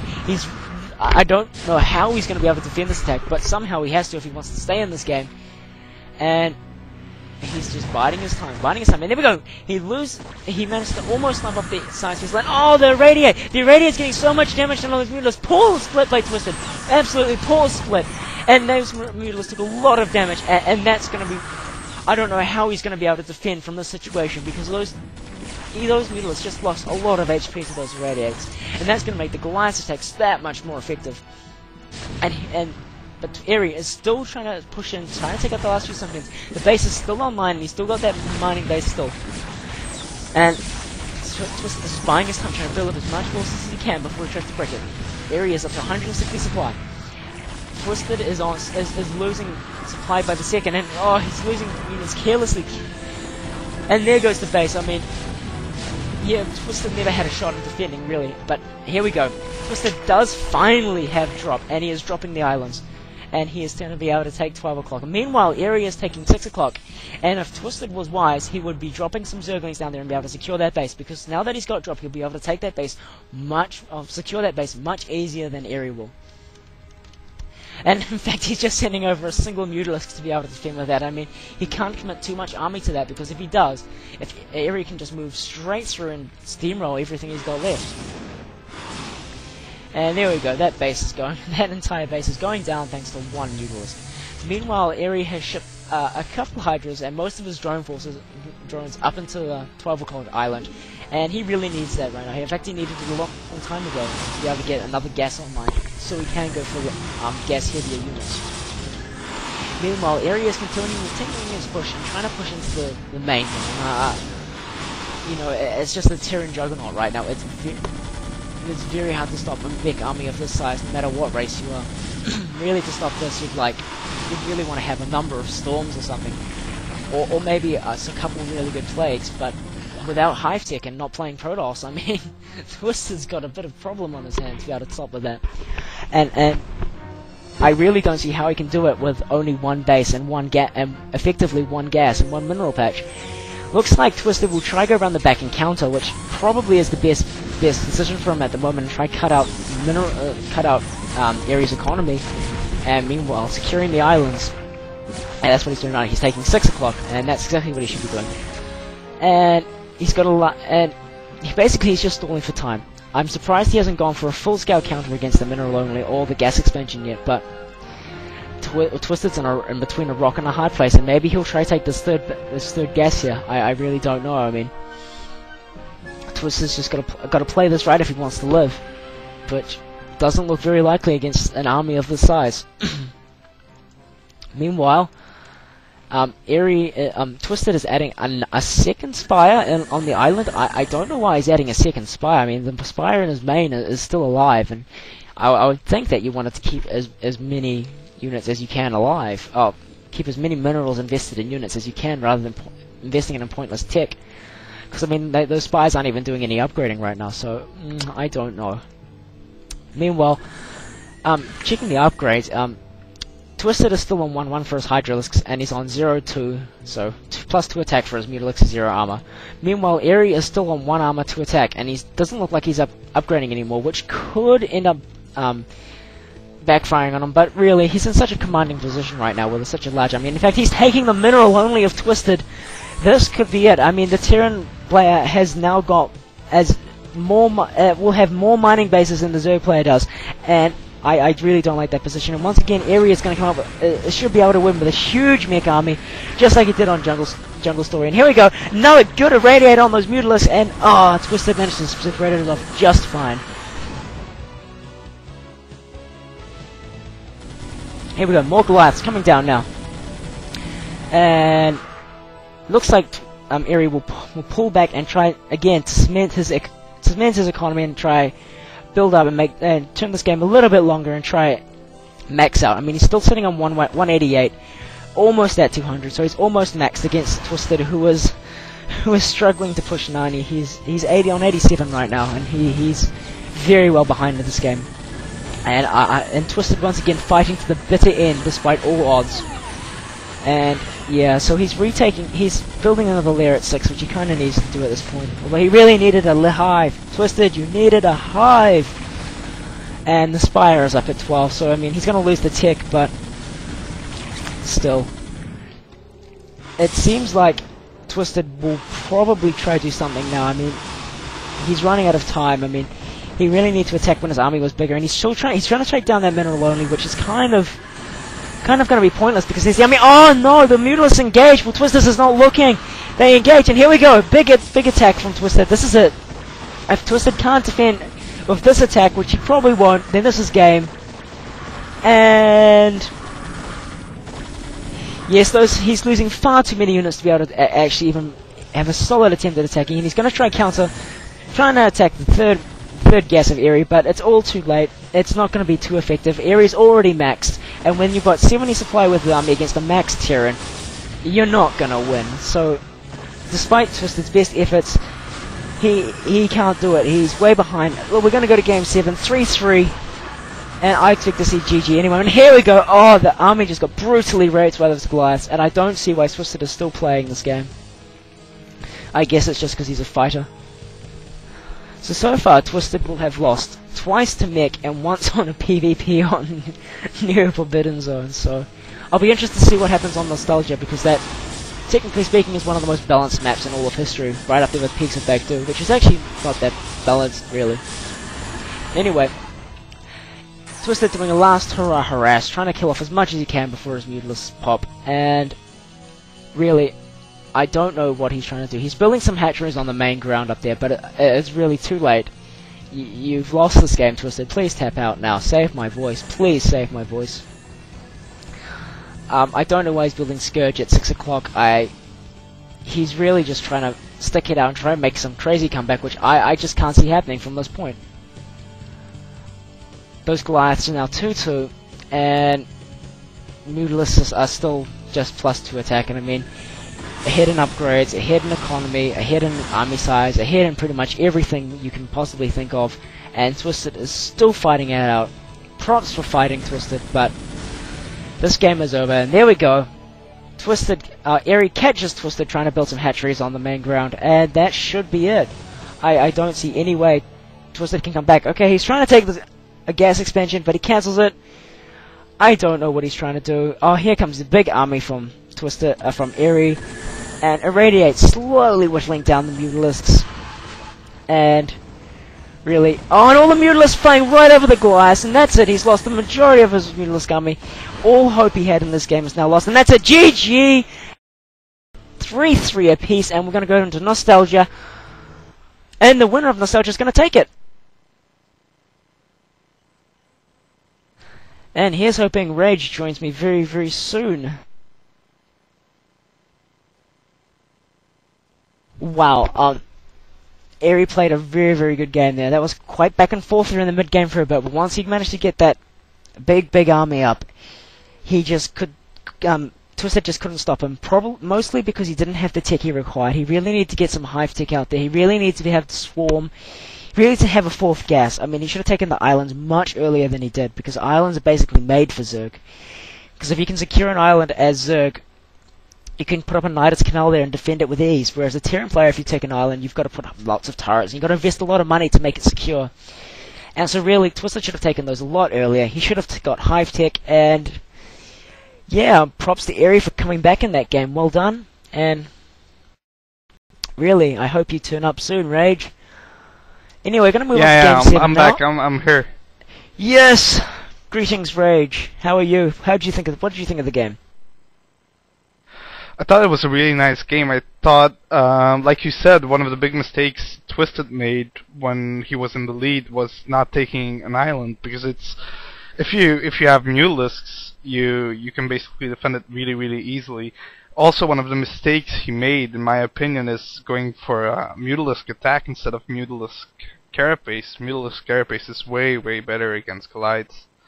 And that really killed him in that big battle that was so close. I mean, if he had Mutalisk attack, Carapace instead of attack in that battle, I think it would have ended up in his favor instead of in Ares' favor. Yeah, that's a very real. That's quite true. I should have talked about that. Yeah, I mean, really, if you're gonna attack mech like that, you really want to have double Spire and double Grade, and try get the upgrades and match the Terran, because I mean, Airy was ahead in upgrades throughout the entire game, and if you have +1 attack on Goliath, that's effectively +2. And so if you get the armor up for the Mutalisks, that also minuses 2 off it because of the way the attack Goliath attack works. So it's really important to get that Carapace up. Because if you get the Carapace up, it pretty much it neutralizes the attack benefit. But at the same time, if you don't get it up, the attack benefit is so great that you should have done it in the first place. So we'll try the lat trick here.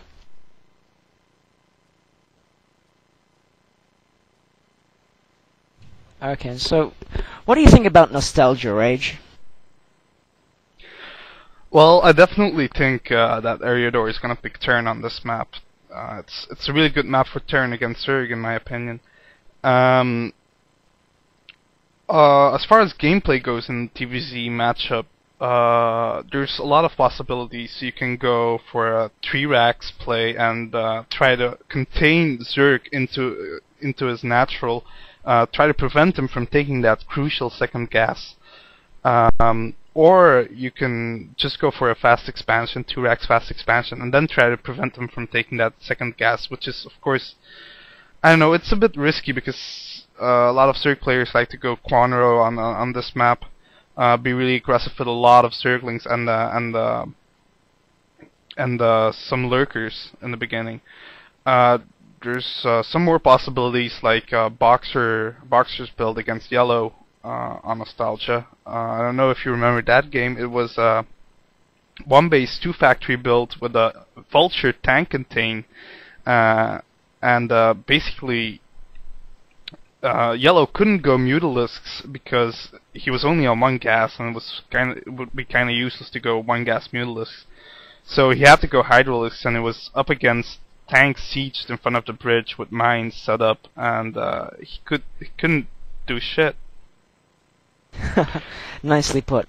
I mean, yeah, I remember watching a number of replays on Nostalgia and VODs where Zerg players have maybe 3 lurkers and a huge Ling army.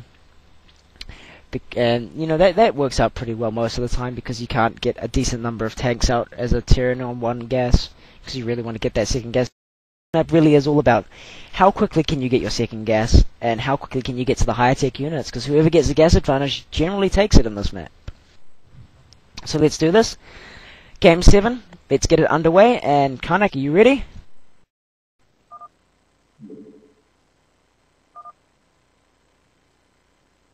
And here we go, the final game of the series between Liquid Drone and Twisted. We've got Twisted spawning in the top right as Peach Zerg, and Eriador, the valiant Norwegian, spawning in the bottom left-hand corner of the map in a nice shade of orange and sporting a Terran uniform. I would imagine he roast-picked this game like you suggested, Reg.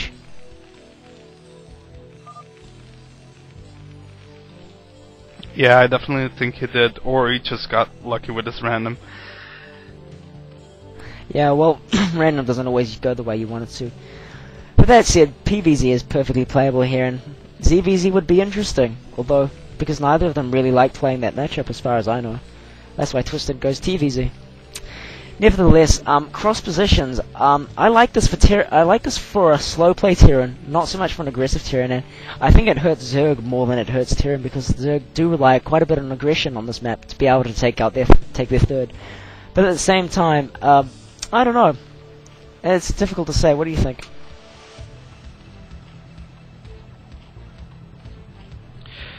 Yeah, it's quite difficult to say. I think it favors Zerg quite a little bit because Stern usually goes for a slightly aggressive 3 rags build or something like that to really keep Zerg on that one gas, and you'll be able to get lurkers right before the range and stim timing window, like right before Terran gets his range on his Marines. I think you can get with a 2-hatch lurker build, you can get lurkers before that range kicks in, and then you can get your second gas really easily. So I think that's if that's the situation, the cross positions definitely favor Zerg, but in other cases it might favor Terran. Yeah, I mean, if the Terran does slow play it and not decide to go for some kind of rush and maybe some kind of tech-oriented build, or maybe even just taking a faster expansion. I mean, in that way it can also favor Terran.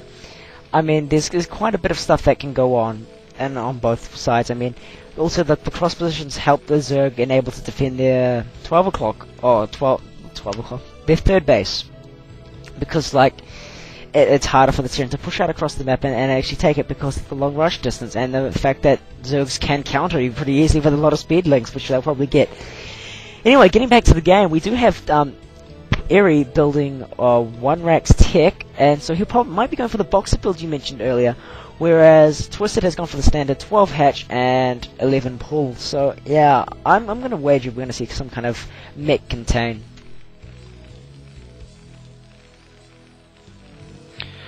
Yeah, he's indeed going for a factory first, probably at least going to be vultures over there. And look at Twisted's build. He's building his 3rd hatchery at his 2nd gas expansion. Pretty risky, and he's actually really lucky that Eri is going for a tech build instead of a 2 racks or a 3 racks build or a fast academy, because that would put a lot of pressure on that 3rd hatchery. He'll still have to defend the 2 bases against vultures, and I still don't know what exact build Eri is going to use here. It's going to be interesting to see. He might even still go for a M&M drop or something like that. He's still adding Marines, which is really weird to me. Yeah, that's true. Yeah, that is true. But I mean, the one thing that is working in Twisted's favor right now is the fact that Eri hasn't scouted the 3rd hatch. Yeah, but here comes an SCV, and that SCV should scout that 3rd hatch, and we'll see how Eri reacts to this.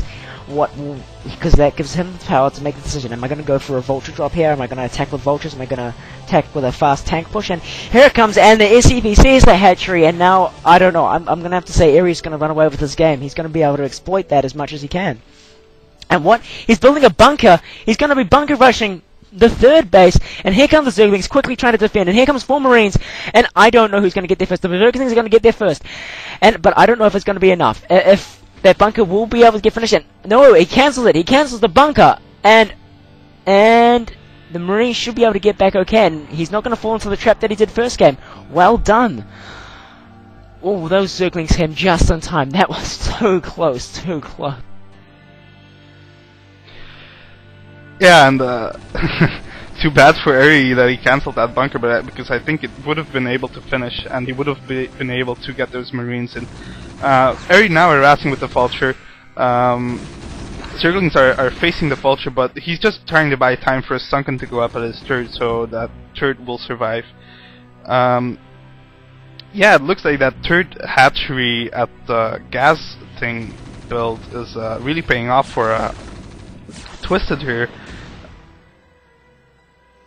Well, I think Twisted will be able to hold this now that the Sunken is out. It just depends on how much damage he can do exploiting the number of holes that are in Twister's defense, because it's difficult to cover all your holes with one or two sunkens, and you really want to avoid putting more sunkens than you really have to. And Eri loses a vulture trying to get up the ramp there, but here we go. Twister's going to counter with a lot of speed links, and they're just going to run right past the Marines, and there's nothing to defend in Eri's base. There's nothing there. There's one vulture, and he's researching mines, but I don't know if he's going to be there. And here's a flank, and the Lynx come in, and they're going to take out all the Marines, and Twister's going to come up with a huge lead, just like he did on Bifrost. Oh my god. If you take a look at Eri's base, he's going for mines and vultures while adding barracks. So I don't know. This is a really weird build. It's very different from the build Boxer did, and I don't know his intentions, because those mines aren't able to contain Zerg anymore from taking a second gas.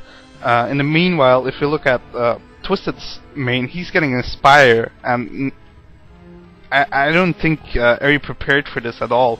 I don't think he's expecting Mutalisks at all on this map, but now Twisted has gotten his second gas. It's definitely viable. Yeah, I mean, Eri's adding a creep colony in his main. Tell me he's going to put a Sulking in there. He's going to be able to cover all his bases for vultures, and those vultures are going to come out and try to do as much harass as they can, but, you know, they can't. They won't be able to do too much damage with that many Sulkens around. Meanwhile, Twisted has got Hydralisk Den up in the natural, so if Eri did come along and see the Hydralisk, he'd probably think it would be Lurkers rather than the Spire, because of the fact that there's so little gas here. Meanwhile, the Mutalisks are morphing, and Eri still doesn't have any turrets in sight, and without any real decent anti-air, I mean, he's got a small group of Marines, but that's not going to be enough. Oh, Zerglings rushing in! Oh my god, that was an epic mine. That one mine took out about 9-10 Zerglings. That was amazing.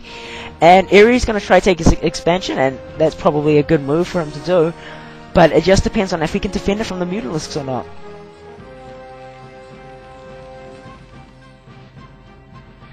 Yeah, and that's gonna be really hard. That mineral line is really exposed from Mutalisk harass from the top. He still has no idea that there's Mutalisks on the map, and he's moving out with his Marines. Those Marines are his only anti-air. He's just gotta hope. Oh, he spots the Mutalisks. I don't know what he's gonna do about that right now. He's running his vultures past the Sunken here. He's got 3 vultures in Twisted's main, but Twisted has a Sunken and is prepared for that. So I don't think Eri's going to get many drone kills here. He gets one drone kill. Eri's countering. Eri's also attacking the natural. I don't know if he'll be able to take down the Sunkens, and he won't. He's just lost too many Marines. He's not going to be able to defend against the Mutalisks. This could be the series right here.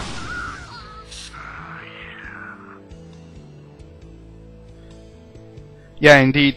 The question is Eri going to be able to defend against the Mutalisk harass that is going to ensue really soon here?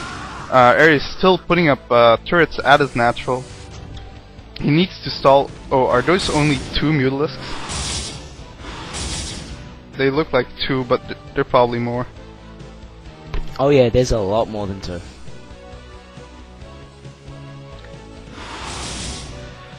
So, Twisted, slowing down the turrets at the natural, and Eri just can't get mine from that natural yet. Eri just finished his +1 attack upgrade. Attack upgrades are so crucial on Nostalgia. They're that little gas that makes all your mineral units so much more effective. So upgrades are definitely really useful on Nostalgia. If you take a look at Twisted's main, he's getting his Queen's Nest already. He's going 2 base hive, 2 gas hive, 3 base hive, and he only has 1 drone on gas in his main, so he won't be able to produce many gas units soon. So that might give Eri a nice chance to come back into this game. Meanwhile, some nice. I doubt it. Those Mutalisks destroyed those Marines. I mean, Twisted's doing a great job of keeping Eri's Marine meta count really low. Twisted is taking 12 o'clock, and I really doubt that Eri can come back from this. Those Mutalisks can't be touched. He doesn't have enough units to attack them effectively. And as soon as those Marines pop out, they get sniped off by the Mutalisks. I mean, nice try, Eri, but when that first push failed against those Mutalisks and didn't do any damage, I mean, that was it. The game was pretty much over.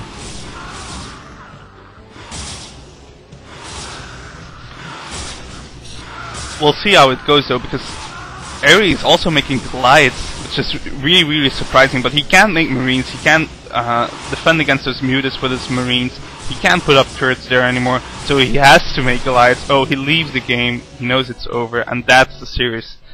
Twisted takes it 4-3. Well done to Twisted. That was an amazing series. I mean, Eri played well, but so did Twisted. I mean, that went down to the last game. I mean, that was awesome.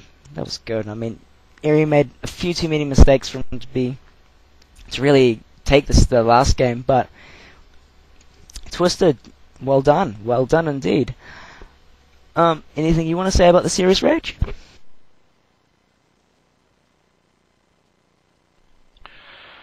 Yeah, we've seen some creative builds, some nice play on the old maps. I really enjoyed the series, but now that we finished this current Liquibition, we might talk a bit about the next one.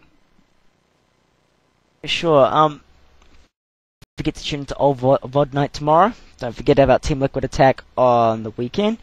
PM us if you won the contest, and we can sort that stuff out with you. Also, next Liquibition, we will be having JF, our reigning champion, who's destroying everyone at the moment, against Horror, the German Terran. So, when we set a date for that, we'll tell you and we'll give you all the details about that.